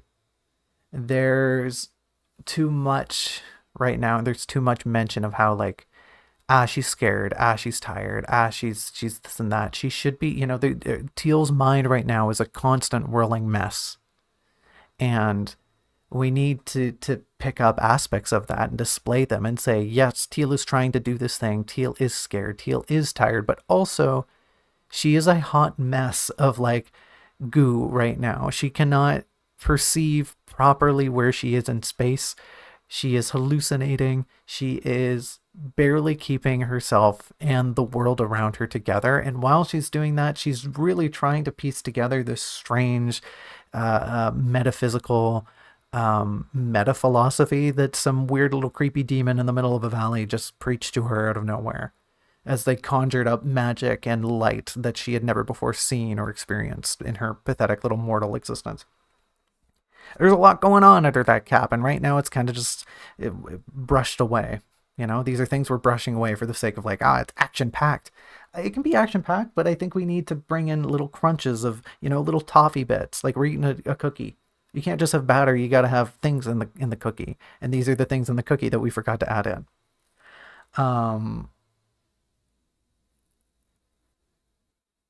right, and this is another aspect where we can have Teal's thoughts and the narrative kind of bleed together to exemplify that she's kind of off her rocker. She's going a little ill. I shouldn't say that. Sorry. Insanity is not like an illness. It is a feature of the mind. Um, because this is very much a segment where Teal is on her own, and to take her away from what's going on between the hero and the warden for just a moment and exemplify via the narrative and what's going on with Teal that she's not having a very good time. That her insanity in this moment is like manifesting and creeping into such a disastrous state that she can no longer remain physically, mentally, spiritually present in her current activities. Um, she might even just be talking to herself. She might be sputtering herself, and this could be even in Elvish. And we can bring up themes here, right? Like the old adage of this up, up, up, up, up. This thing we've kind of dropped before and doesn't really make an appearance here, but ends up being really important. This could be another place in which that crops up, in which that makes an appearance. Teal is just kind of like idly muttering to herself to try and chant herself, to like encourage herself to continue forward, and B, she's just like kind of losing it. She's losing the plot a little bit here. Um, it's throughout this segment that we mentioned that Teal is pushing past her exhaustion, but I think it's important that like we just say she pushes past the exhaustion. I think it's really imperative that it be present, that the exhaustion be there. Um, Part of why her perception of time and space is so jumbled is because she's beyond tired at this point. We need to mention it. We need to weave this lethargy into her actions, that she is doing them and she is tired, but she's like the fact that she is tired is what is manifesting these conditions that she is having to work through. But despite them, she is tired, right? We're getting all the juicy bits that like, yes, she is going through it, but the reason she is going through it is because she just has been going through it for a long time, and she's kind of at the end of her battery here. Once again, a great spot for heartbeats that we just don't use the opportunity for. Um, we come back to the hero when they're dueling, and we mentioned some of their tactics here kind of in passing. Um,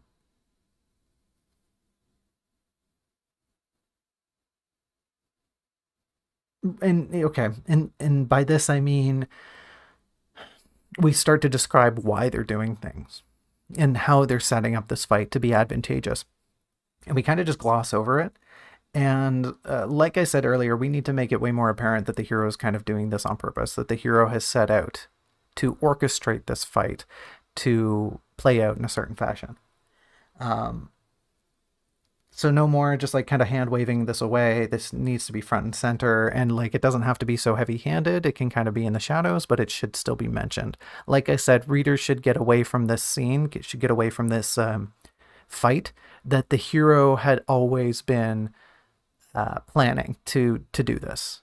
They had probably ever since Teal joined the party, so to speak, ever since they kind of met Teal, they've been putting this together.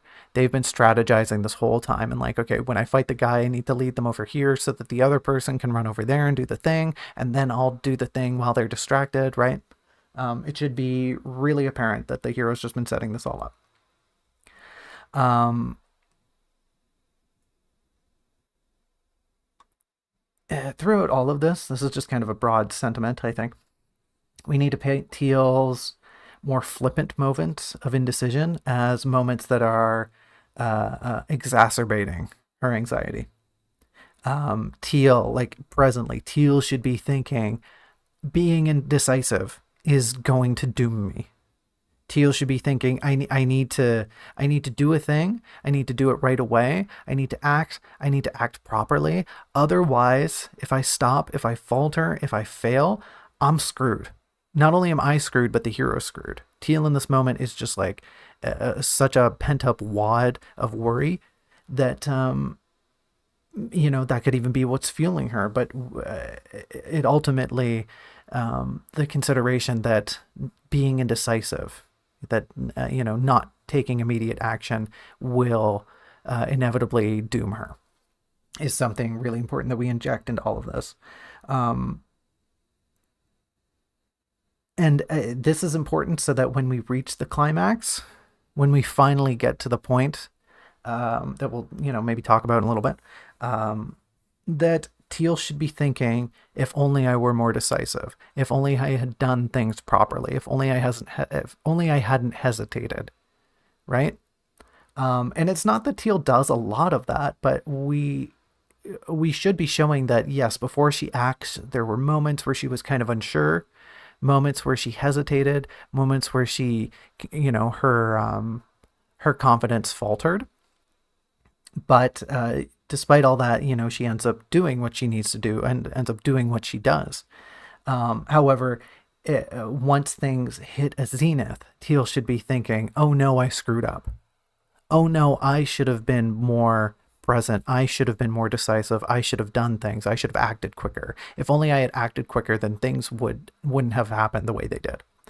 Um, it ultimately doesn't have anything to do, right? Like, what happens doesn't have anything to do with decisiveness, but it's really important that we fill Teal with this regret, fill Teal with this looming sense of like, oh no, I screwed up. Oh no, this is my fault. Oh no, I should have acted differently, right? There should be all sorts of should haves by the time we get to the climax. Teal should just be racked by like, oh no, I did it wrong. Oops, I screwed up, and I did the things improperly. If only I had done these things, if only I had what. And we can have all of these kind of regrets culminate on Teal, all of them like layer on top of one another. Is a life really just like a decision, a series of decisions? Are we at the will of a cruel and different universe that like things are predetermined, things are just the cause of other factors?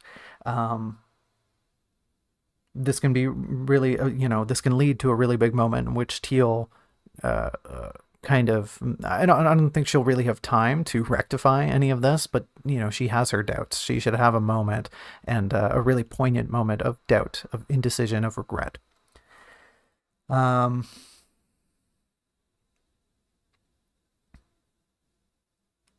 yeah, yeah, this is something we should plant now because it'll pay off dividends down the road. Um, yeah. So Teal finally gets to the stairs. That's great. We need to offer more of a point of imbalance here to emphasize that she's exhausted.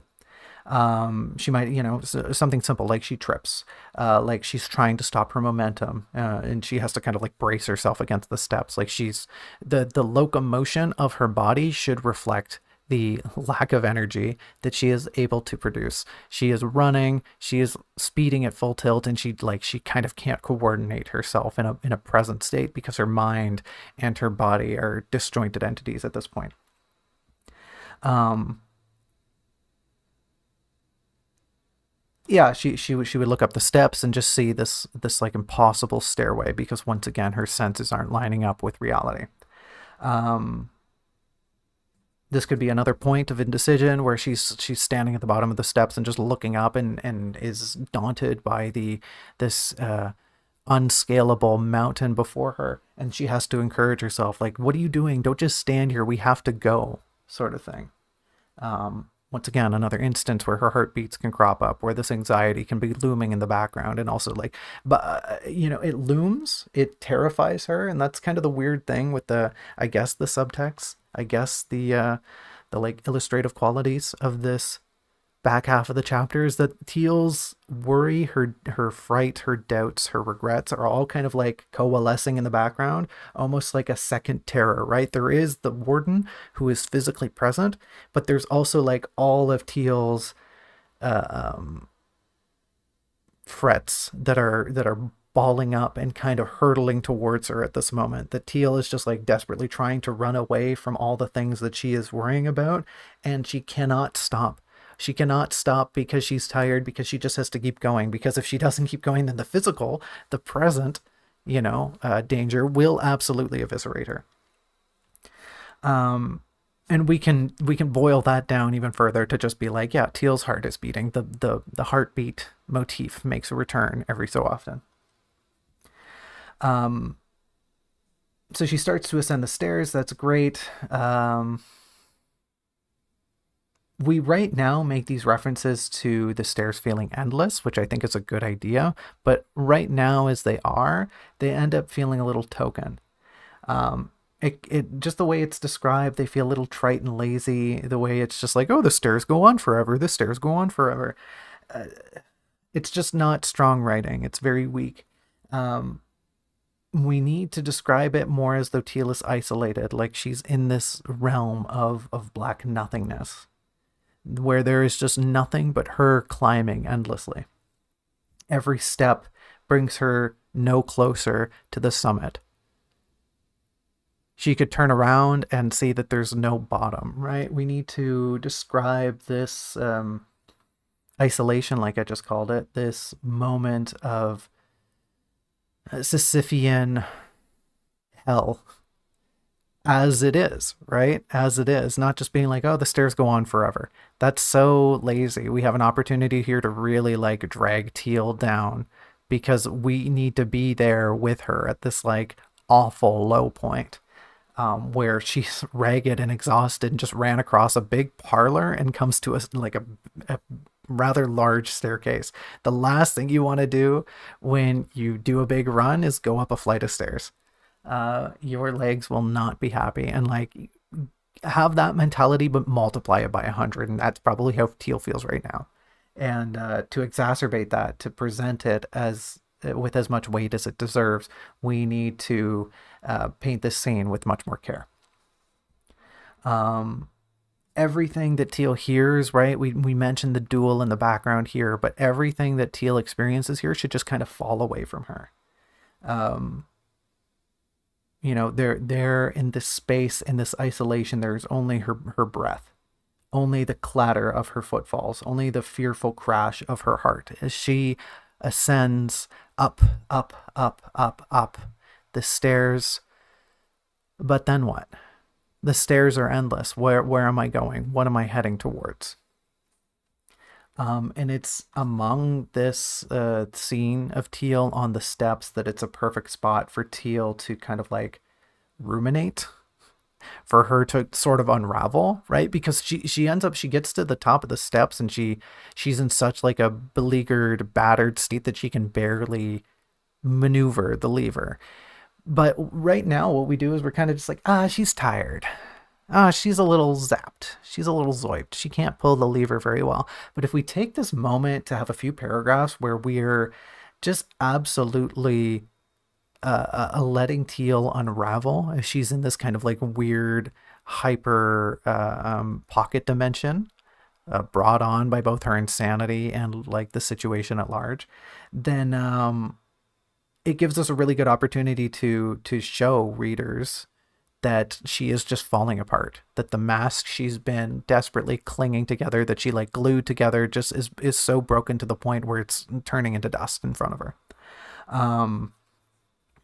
I think going forward, it's imperative that we reveal here that Draft 2 Teal has this kind of like crisis of faith. That in this moment, right now, when Teal is kind of like doubting herself,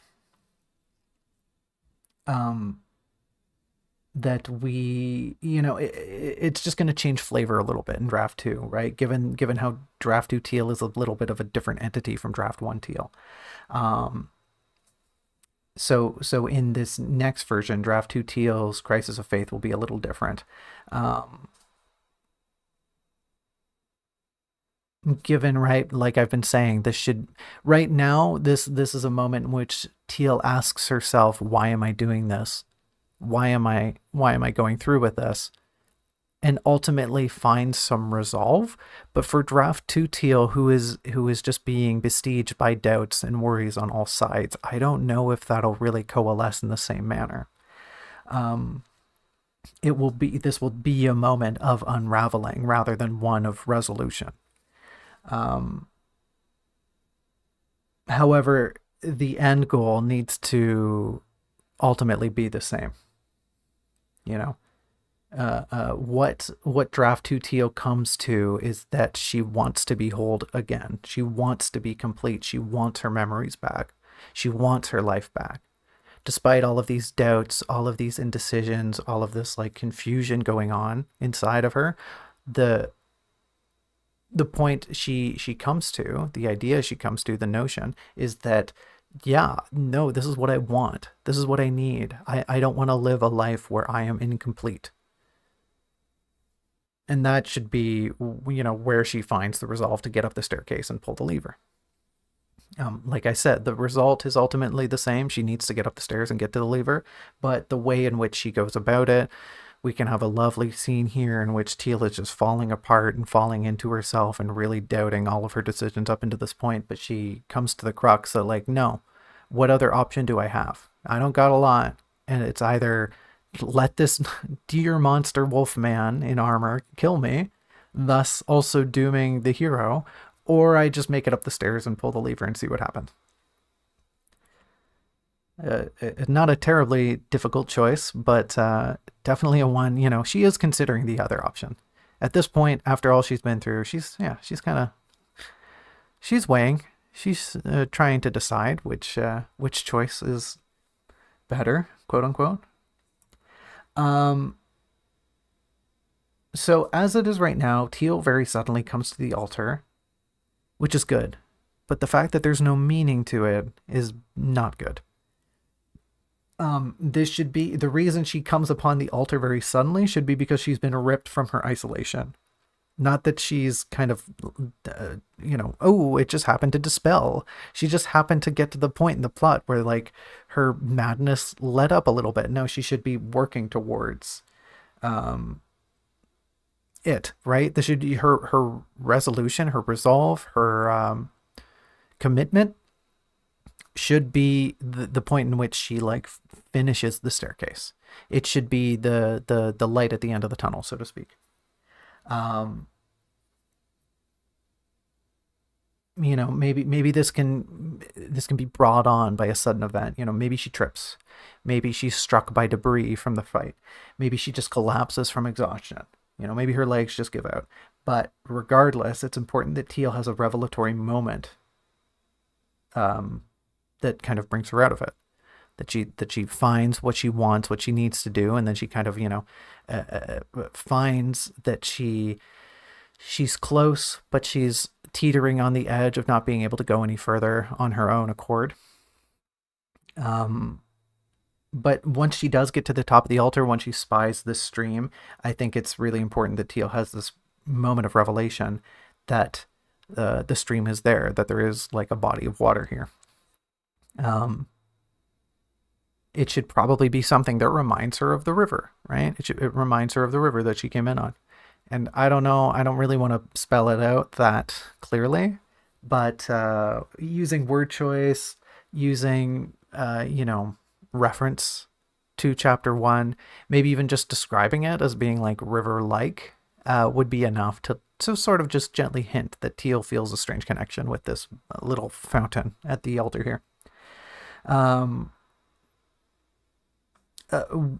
While Teal is kind of enraptured in this mania, it's really important that we mention the mystical beauty of the sound of water.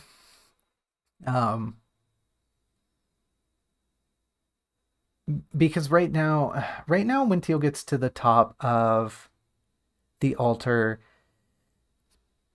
right here, right on the right hand side of your screen here, there's and I'm just going to read it here. They longed to plunge into the pool and rest for just a moment, right?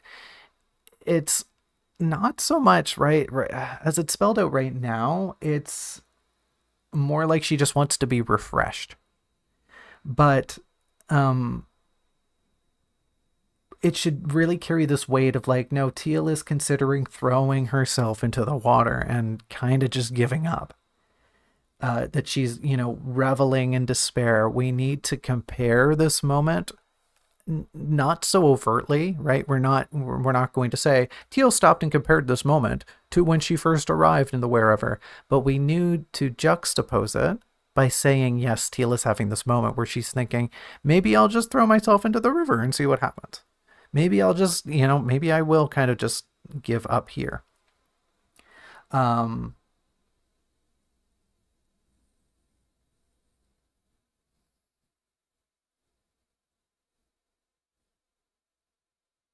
yeah, and it's throughout all of this that Teal should really come into her own, right? Like Teal throughout all of these amblings and these meanderings that her madness is leading her towards should come upon the realization that, like, yeah, no, I guess I do just have to keep going. I just, like, despite all of my wants and desires and my tiredness and my lethargy and my madness, I should really just pull the lever on the bell thing over there and see what happens. Um, with regard to the river, though, it's really important that we, like, the sonic reverie of it um, is really important because in draft two, we're building a lot more references to the sound of water, to the feeling that the sound of water evokes. Um, while this is going on, while she's focused on the sound of water, it might be important to say that, like, the fight, the background, the clamor, the din going on beyond her sort of fades away. That for the first time, she can't hear the deafening beat of her own heart. And while she's struck in this moment of reverie, this would be a great opportunity for to have, like, some last clear thoughts regarding Lacrimosa.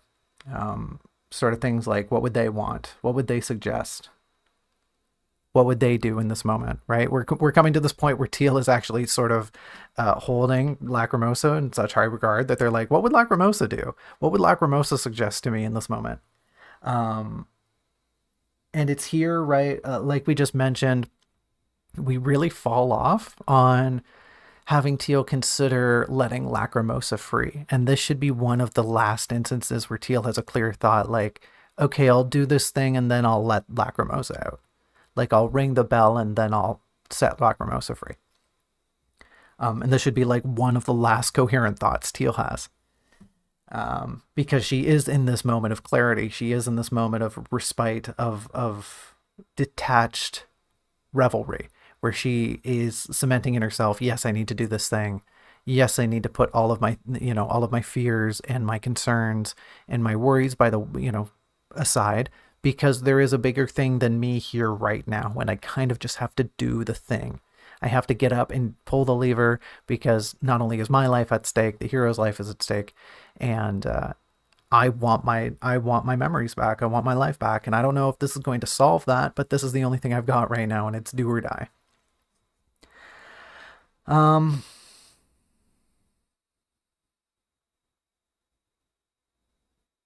okay, this is a fun thing. Yeah, it should, the duel below, the bell above, could be things that sort of rip Teal out of her ruminations, that pull her, that draw her, right? Once again, we're linking Teal's present being with Sonic, with, things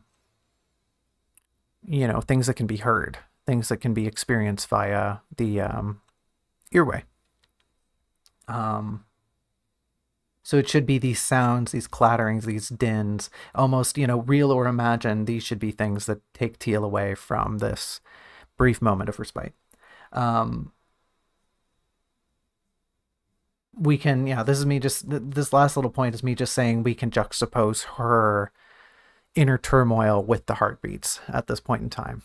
Um, we can really make this scene very scattered, very chaotic, very frenetic, with lots going on and lots jumping in and everything kind of jumbling for space to exemplify what's going on in Teal, because that's exactly what she's experiencing right now. She is a hot mess on the inside, and nothing really makes sense. Everything is just, a spiraling strand getting stuck in one another. She's knotted up in many ways. Um,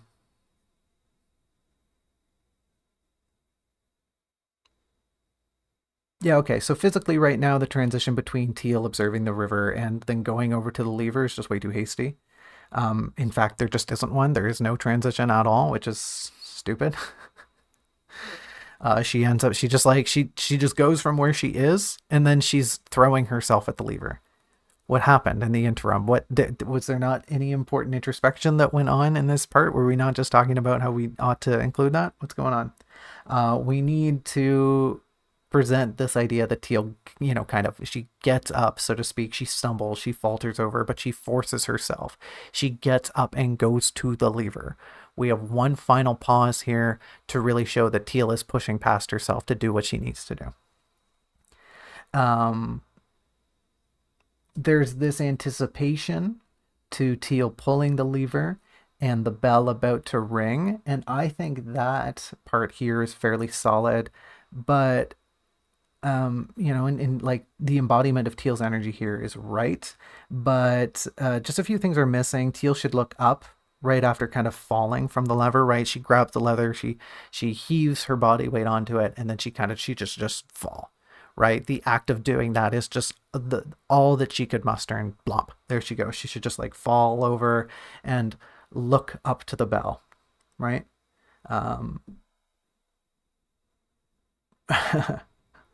Yeah, she looks up to the bell. Sorry, I'm laughing because of my notes. They're stupid. But she should look up to the bell, up, past the windows where the sanctum seems to become just a singular point in space above her. We should just have, like, Teal knows what's about to happen, and right now the way it's written is just, oh, it happens. Oh, Teal kind of just lays there and she's too tired to do anything. But like, would she not tug her hat down? Would she not try to cover her ears? Teal knows what's about to happen. She knows it's going to be loud. And like, also, we mentioned nothing of the trepidation of the oncoming fear that's kind of like entangling her at this moment. I'm just kind of patting myself on the back there. So the bell rings.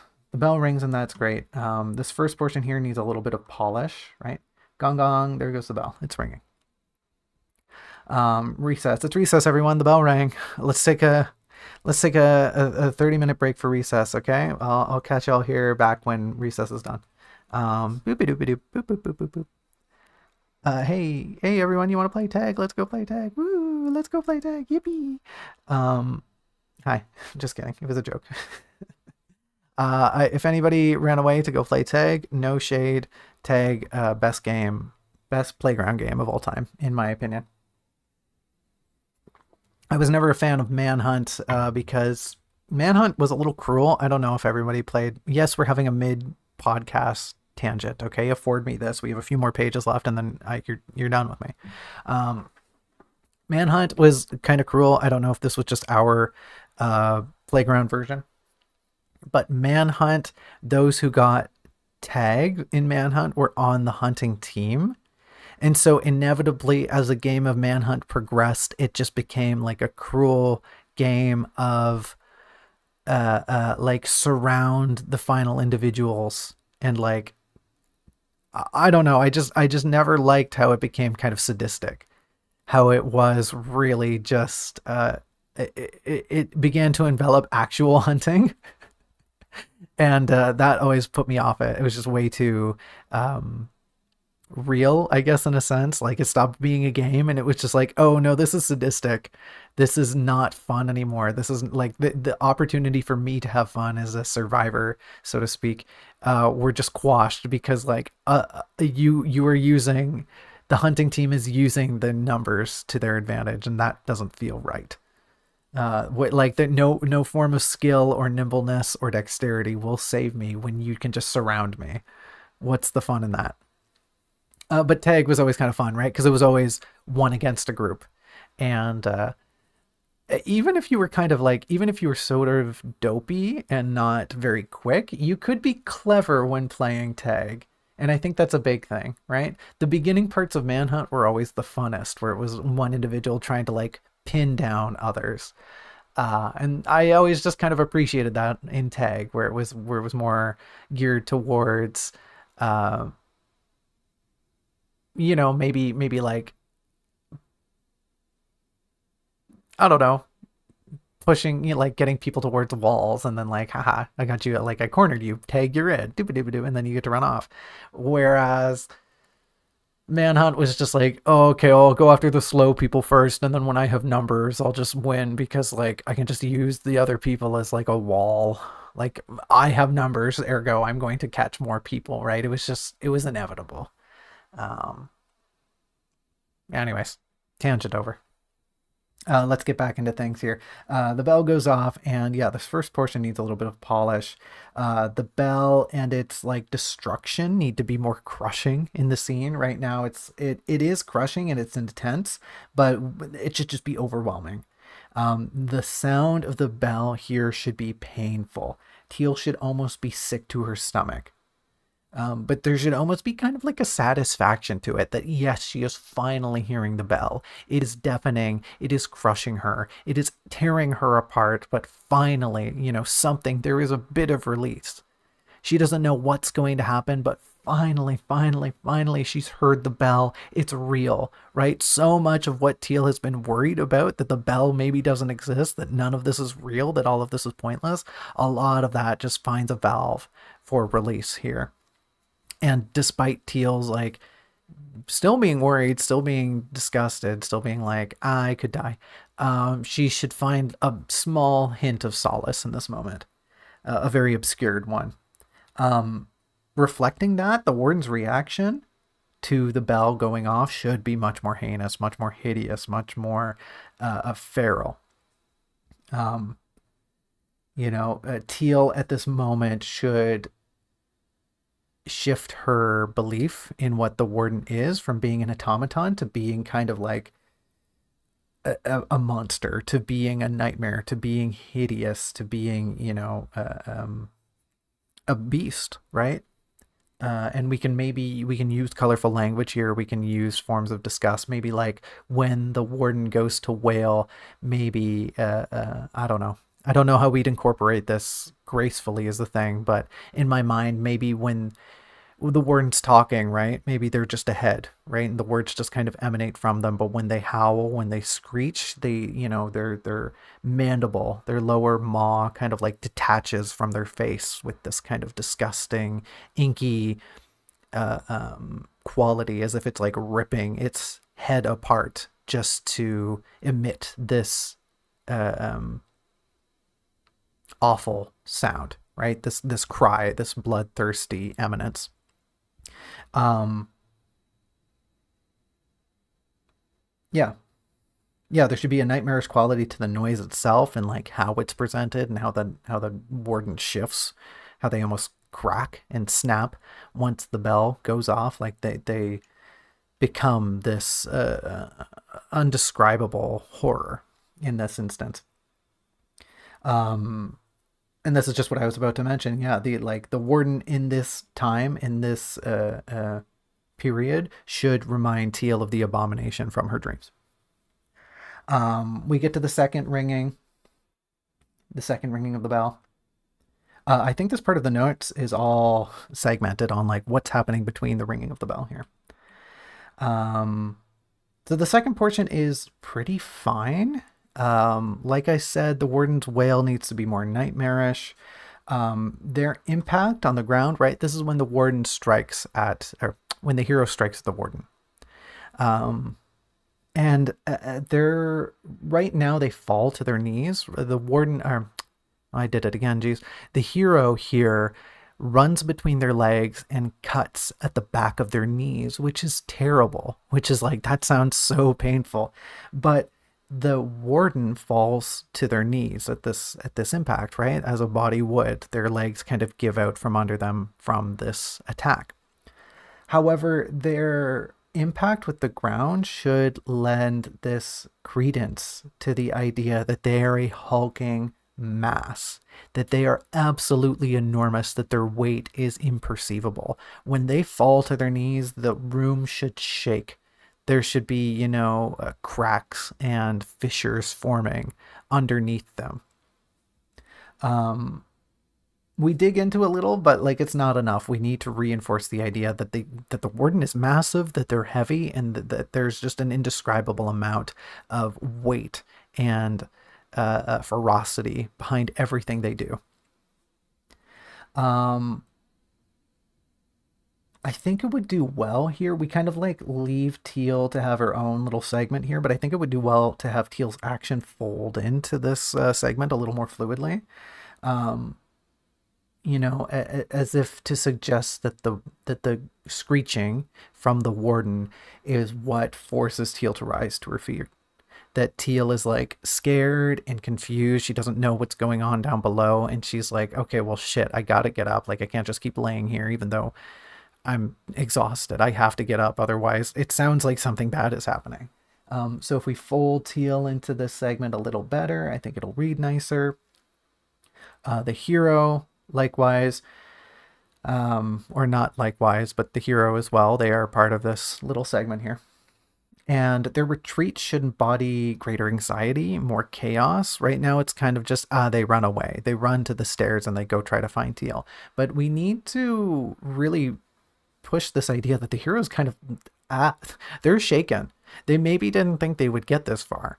They are maybe really worried about what's happening to Teal, about their own livelihood. They know they didn't strike a fatal blow on the warden. They know they just bought themselves some time, but they don't know how much. They've turned their back on their foe in hopes of fleeing, right? In hopes of a somewhat craven retreat. We don't mention any of this. We don't get to any of this, and it's unfortunate because it leaves the hero really lacking and kind of hollow as a character as they're making their exit here. We need to better exemplify that the hero's intention is to get to Teal, that they see Teal, that they know what Teal's done, and they want to actively get over there and assist Teal. They don't really know what's about to happen. They never made it this far, but they know that, Teal, I don't know, right? The hero isn't stupid. The hero knows that Teal going into this wasn't maybe in the best of physical states. They could probably see it on Teal's face that she was quite haggard. But in this instance, we need to reinforce the idea that, yes, the hero wants to go over to Teal to check on her, to save her, quote unquote, to rescue her, so to speak. The reason the hero is able to propel herself from the warden with such hastiness is because she's being fueled by this anxiety that something happened to Teal, that Teal pulled the lever and they maybe don't see her up on the altar from where they were fighting, and they've got to go check on her. They've got to make sure she's okay. And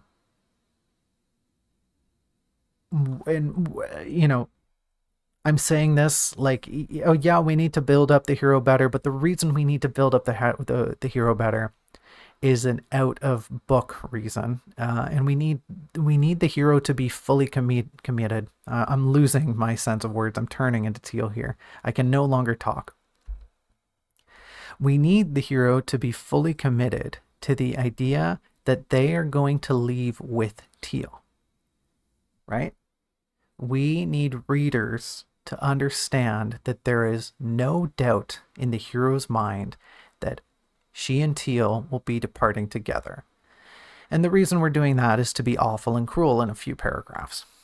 But for the time being, this is how we should rectify this issue. The hero needs to be fueled by this bravado, by this desire to help Teal, to tend to her, and they want to do that because they are chained to this idea. They are hopeful and bound and confident that her and Teal are going to leave together. It's during the segment that Teal sees the transformation of the little stream, the little river. And it's just a little too muted. It needs to be much more spectral, much more magical.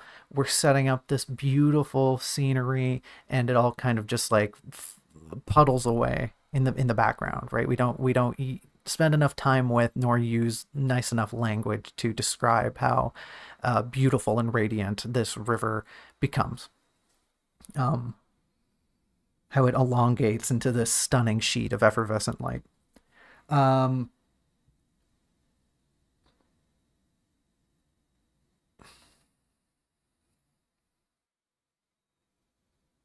Right. So this is me just saying, this last bit here is me just saying that in the next segment, we get a bit better of a description of the water, but this point of interaction, this initial instance is too murky. There's not enough to draw readers in and Teal in to the spectacle going on.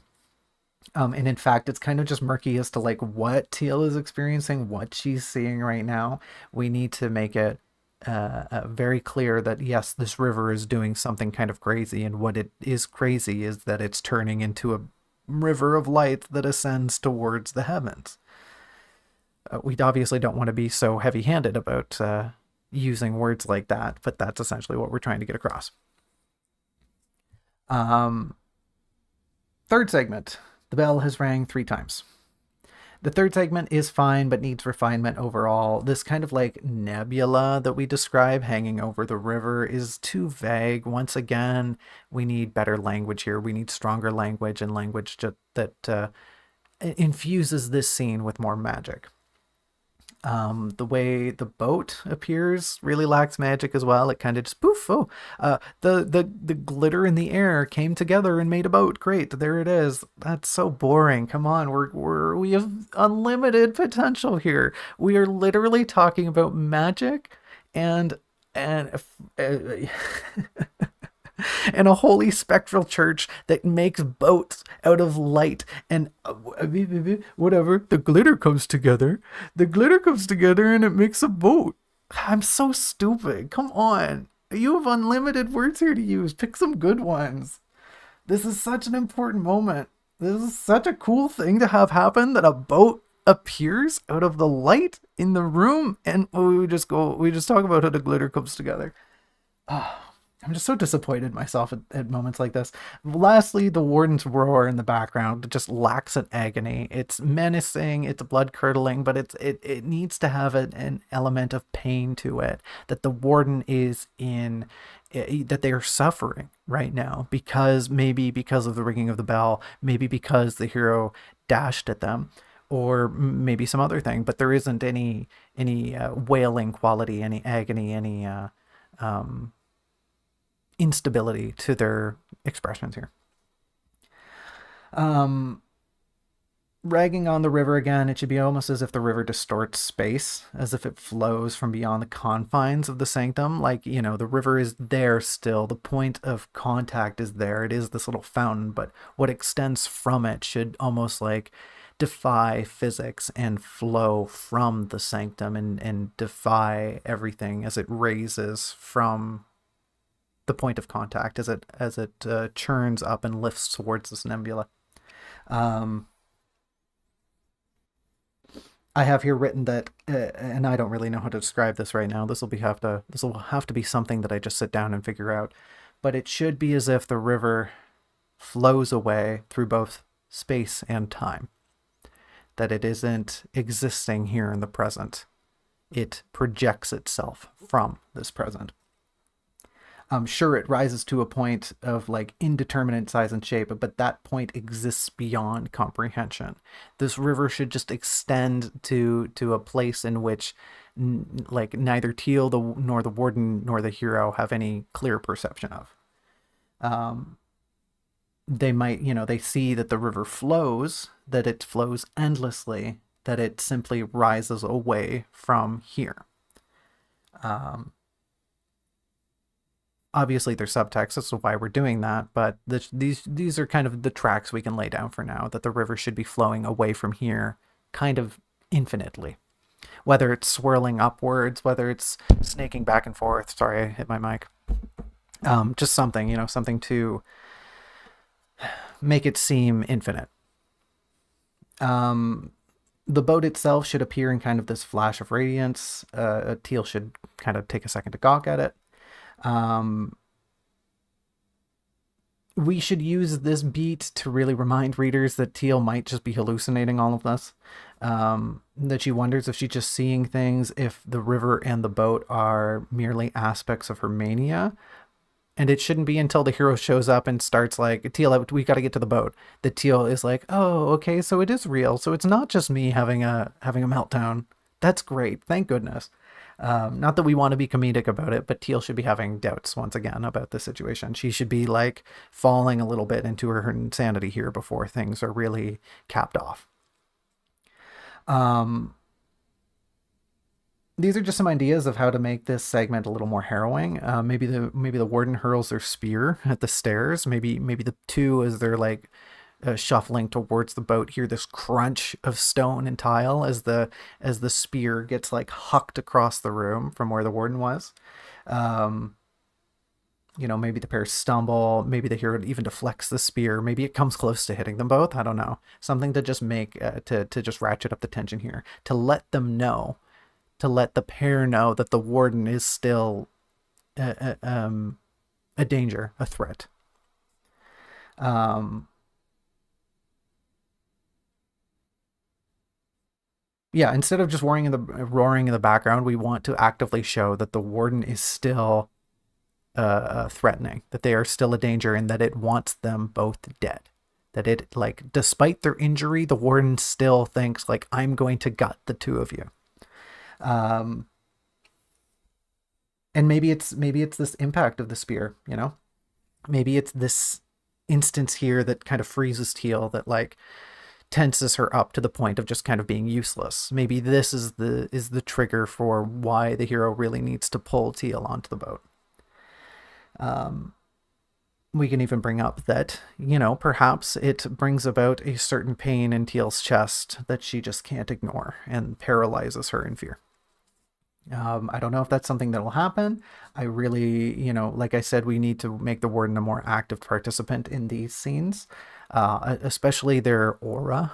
They need to be projecting a threatening aura, but I think this is a good way to incorporate that, to both push Teal over the edge and kind of get her to a near useless state, while also roping the warden into the scene from afar. Um, so in this case, which I think it will be the case, and these are kind of just like, how can we tie up the strings a little better here at the end? Um, if this is the case, then it repaints the start of the next segment, right? Instead of having the two sort of shuffle over, like I mentioned, instead of having them approach the the boat to disembark, instead the hero here would rise kind of in a dazed state and see that Teal is just completely out of it, just totally stupefied. Um, in this moment, we get a really good sense that the hero is acting decisively, that she is doing a thing, that she is like, okay, well, I'm gonna, like, the hero could very easily just dump Teal and get in the boat, but we have a situation here. We've manifested a situation where the hero goes, hey, wait, like, you need help. I am going to help you. You helped me. You were there for me. We are a team. I'm getting you out of here. Right? And that's what we're trying to build up in this scenario. The hero acts decisively to save Teal. We should get this idea. We should get a good sense that she's leading Teal, that she's kind of almost carrying Teal, drawing her towards the boat. Um, Almost, she could even like drag her. That's how useless Teal is in this scenario. All while the warden, it's very evident that the warden is stomping and clambering and climbing and approaching, but closer and closer.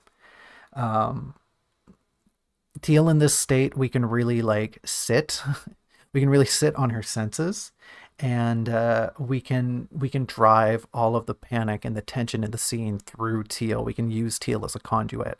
We can talk about how she feels herself shaking, how she hears the warden stomping, how she sees the glimmer of the hero's armor, right? All of these little things, all of these little bits that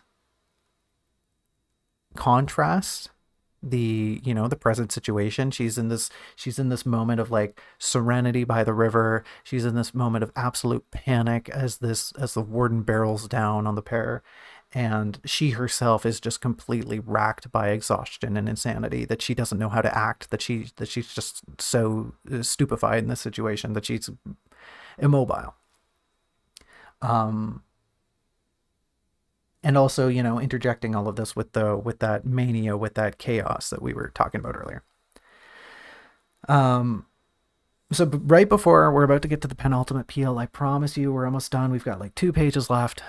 Just hang tight, folks. We'll get through it. One final note before we carry on: the hero should, and this is after she gets into the boat, right? Once the hero gets into the boat, it is so important that we paint this scene properly. It is so integral that we have the hero get into the boat and extend themselves towards Teal in an offering, in a sense of, I am going to help you onto the boat. She should even just say something to Teal like, let's go, quickly, take my hand, and let's get out of here. We need it to be. I've been a big proponent of not being heavy-handed throughout most of my notes, but this is where we're going to put on a boxing glove filled with lead and just punch the readers over the head.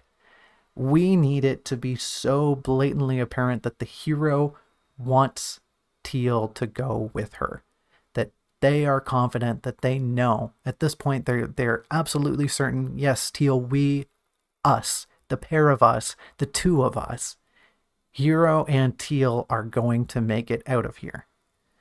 And I'm absolutely doing that to be the cruelest person in the world, but it needs to be here for the narrative. It needs to be cruel. It needs to be unkind. You could argue that it wouldn't, but the punch, the impact of what's about to happen, the piercing possibility of what's about to transpire is going to hurt so much more if we build it up properly. And obviously, I'm not saying we need to, say exactly what I just said, that the hero isn't going to wax poetically on how both of us were definitely going to get out of here, but just including something about like, come on, Teal, let's go. Even in the speech, the hero, even in speech, the hero is incorporating Teal, much like, how we've been trying to incorporate Lacrimosa with Teal's speech. When Teal is talking about like, oh, let's go over there, she's not just saying, I'm going over there, I will go over there. She thinks Lacrimosa and I. In this sentiment, the hero is thinking, yes, Teal and I will depart.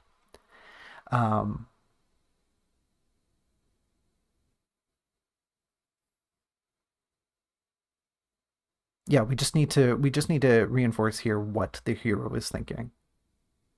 Um,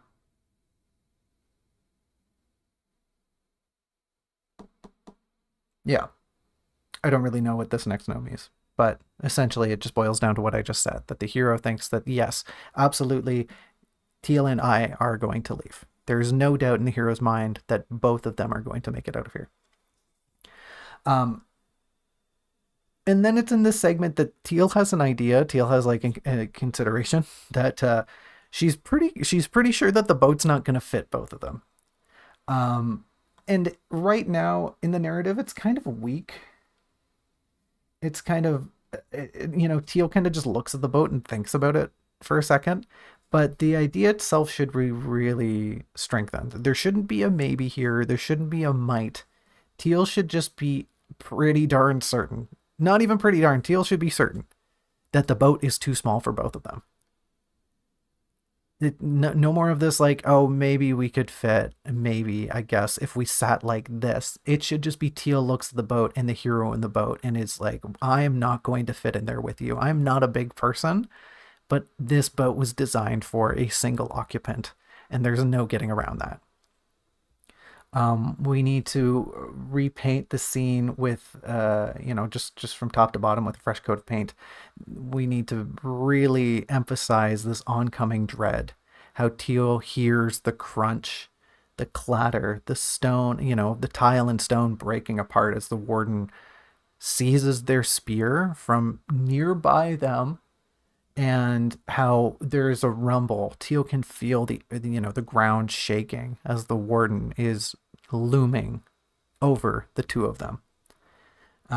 She might even, we might even get a sense for that the light is dimming, that the warden's presence is kind of adding an oppressive, darkened state to their, more immediate vicinity.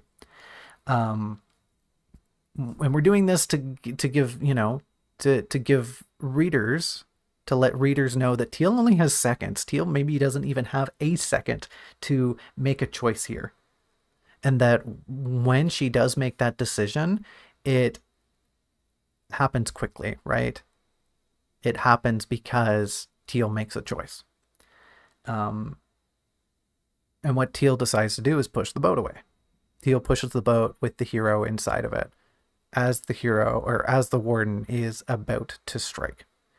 Um, and it's just important that we like the warden is there, Teal is here, the hero's in the boat, and Teal has to make a choice.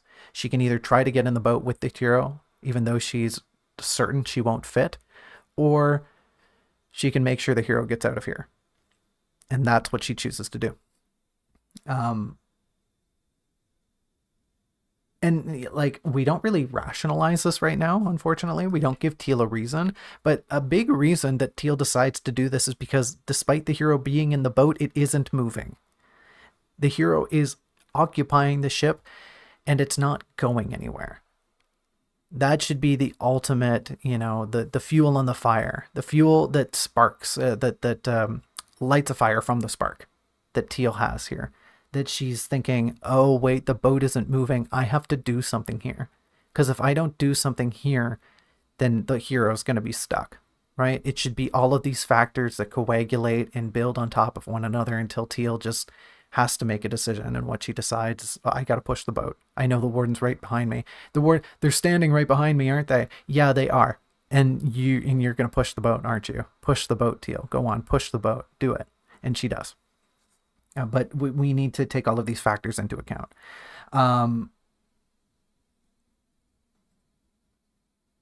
So right now, right? Surprise. Hey, surprise, everyone. Did you know that I tricked you and this isn't the final episode? Surprise. Surprise. It's not the final episode. Teal, well, maybe it is. Because unfortunately we get the bad end here. Teal dies. Teal's dead. Teal gets stabbed by the warden. And as she pushes away the hero, she sees the hero rise on the river of light. And there's an utterance here of, using the motif of the up, up, up, up, up. And I'm wondering here if we should reserve that for Teal alone. Should we keep that as a thing that only Teal is linked to? All of this should be like the hero ascending on the river should all be from Teal's POV. And because Teal is currently impaled on a pike, this POV should be a really mangled one. This POV should be one where things are fading in and out, where there's never a concrete sense of life as it departs from Teal, as Teal loses hers. So, little things like she should hear the hero, she should hear the craft drift away, she should hear the water lurch and splash, but it all grows quieter and quieter as the light from the river grows dimmer, as Teal's perception totally fades away from her. Also, this is cruel of me. Once again, I'm being very mean. I'm being very nasty. We need to better emphasize the intense pain that Teal's going through in this moment. This should just be something like terribly awful. This should be visceral. This should be nasty to read. And I don't love writing things that people are going to actively be uncomfortable reading, but I think the weight and the sentiment of this moment deserves that kind of treatment. We need to kind of incorporate Teal's senses in really terrible ways here. Her world is going cold. It's going dark. All she can taste and smell is iron. All she can feel is pain. And there's only one way to get that across, and that's to be as exacerbating, as fundamentally grotesque here in narrative as possible. I can't emphasize enough that right now she is skewered on a pike. Teal is impaled. She is being stabbed through. She's been run through from back to front. And we need to just drive home how much agony Teal is in. How in her dying moments, she's writhing in pain. This is going to hurt a lot to write. This already hurt a lot to write, but this needs to be something that sucks to read. because the moment itself sucks. This is a part of the book I'm going to imagine people are going to skip over because it's just not nice to read, but it needs to be there. Teal deserves this. Teal deserves her dying moments to be written with rich and evocative language that unfortunately it's evoking pain and agony, but it's something I'm really passionate about, needs to be incorporated into this segment. Just trying to depict the unfathomable anguish that Teal is going through right now. Um, but additionally, I really like how we bring up the color red in interesting ways. That's fun. Good job, me. Love when I inject some whimsy into the scene. um, anyways, so after Teal, and we're dwelling on like 5 6 paragraphs here. We're almost done. But a big part of this last scene is the real, like, Teal has a realization that her memories are back, and it's right before she dies that she kind of comes to the realization that, like, oh yeah, I remember who I am. I remember where I came from. Um, this should be an additional aspect of how gut wrenching this final scene is. This should be just something that occurs, and this should almost be a slap in the face. Hey, did you read through all of that agonizing content? Great. The cherry on top is that Teal remembers everything right here as she's about to die.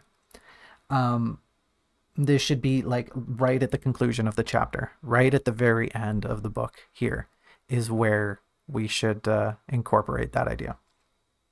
Teal is impaled, right? She's reveling in her death. She's watching the boat drift away. She's impaled by the spear. And as she lays here in her final moments, she realizes that her memories have returned. Um, I have a little excerpt here of like what could probably, maybe fill in. Um, I forgot a quotation mark here though. Right, add that in. If you want to read it, you can read it. We don't really have the time here for me to go through verbatim and read my own content, but essentially just like an idea of that, something dour, something really depressing, something to, like I said, put a cherry on top of this terrible, awful sundae we're making. Maybe it's an olive instead. Yeah, those are kind of alike, right? Yeah, I guess they are. Honestly, I shouldn't say that. An olive on a sundae sounds kind of good. um, yeah, so we'll see there. Um, and this notion that Teal's final words are not again. Oh, this is all part of it. No wonder. Okay, this is all just like one idea here from start to finish. Um, yeah, the notion that Teal's final line, that the last thing she says is not again, is such a juicy, God, I hate it, is such a juicy cliffhanger that there's more to Teal's death here than is being presented. That Teal remembers her entire life up to this point, and the last thing she says is not again. Oh, I hate how I hate how evil that is. I mean, I love how evil it is. It's my book. I wrote this shit, but it's something I want to keep, right? It's something I want to keep, but it needs to be incorporated into the sentiment of just like being a terrible person, being an awful author here at the end of my own book. Um, these last notes just say, hey, could you make this as impactful as possible? Could you make this as important? Like, I can't stress enough how much of a big deal this the end of this chapter has to be.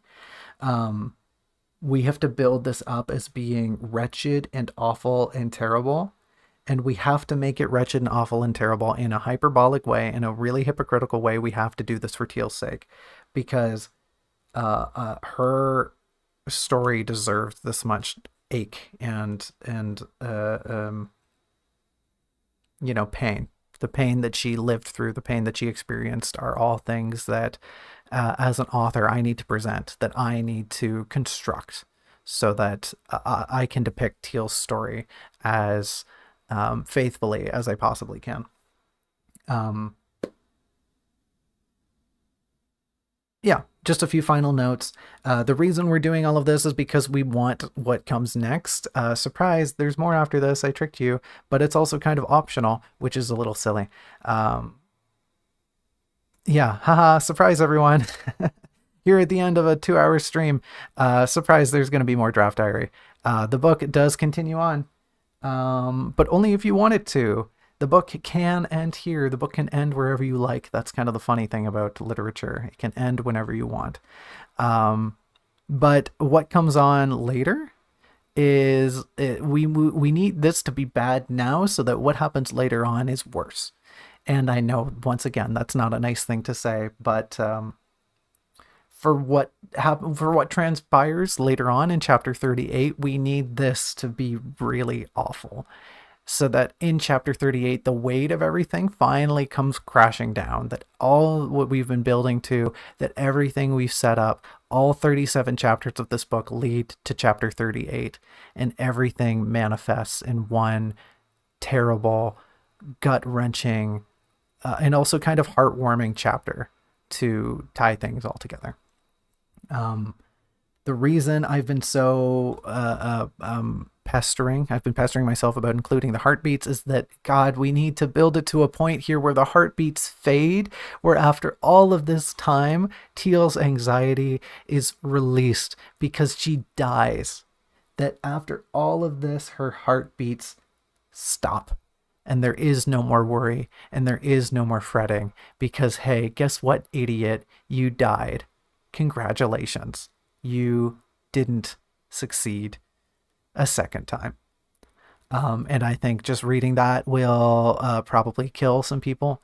It'll probably kill Robin a little bit. It'll kill me to write, but I want to incorporate that as another motif, kind of like the ending of a motif, I guess, right? Like we've been stacking this motif up, and finally we come to this part and we knock it all over. And I think this is when that pays off as well.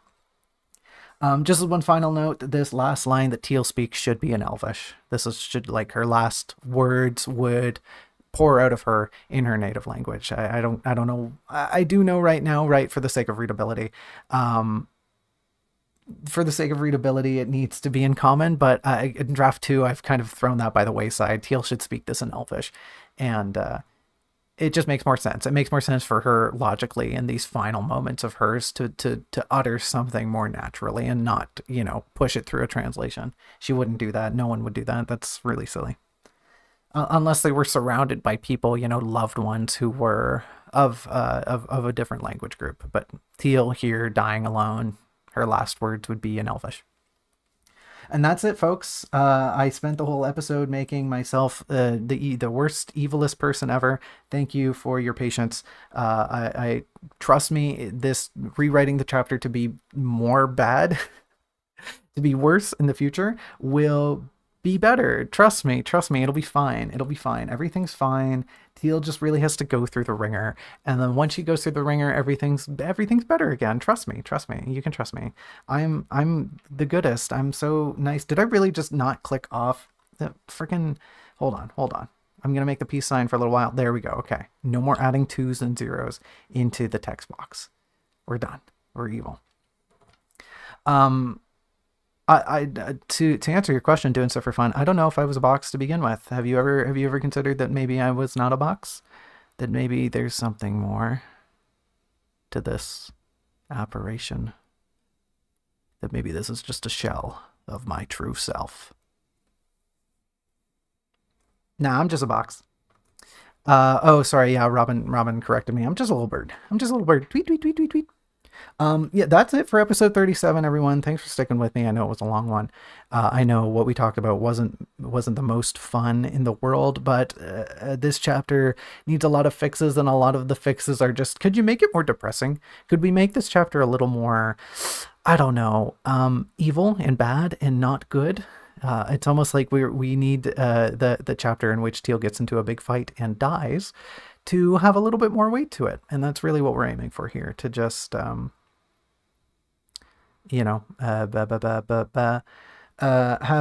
more impact here, to give Teal's final moments more weight, and in fact the weight that they deserve.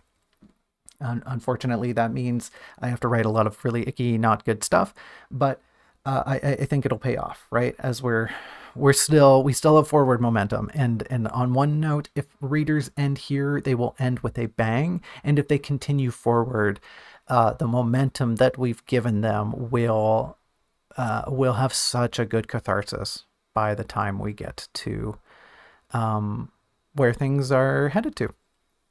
For now, though, we're going to probably leave off chapter 37 and a half here. We'll maybe talk about that next time, and we'll also touch on chapter 38 next time. Chapter 38 is going to be really depressing, but it much like the rest of the book needs to be adjusted.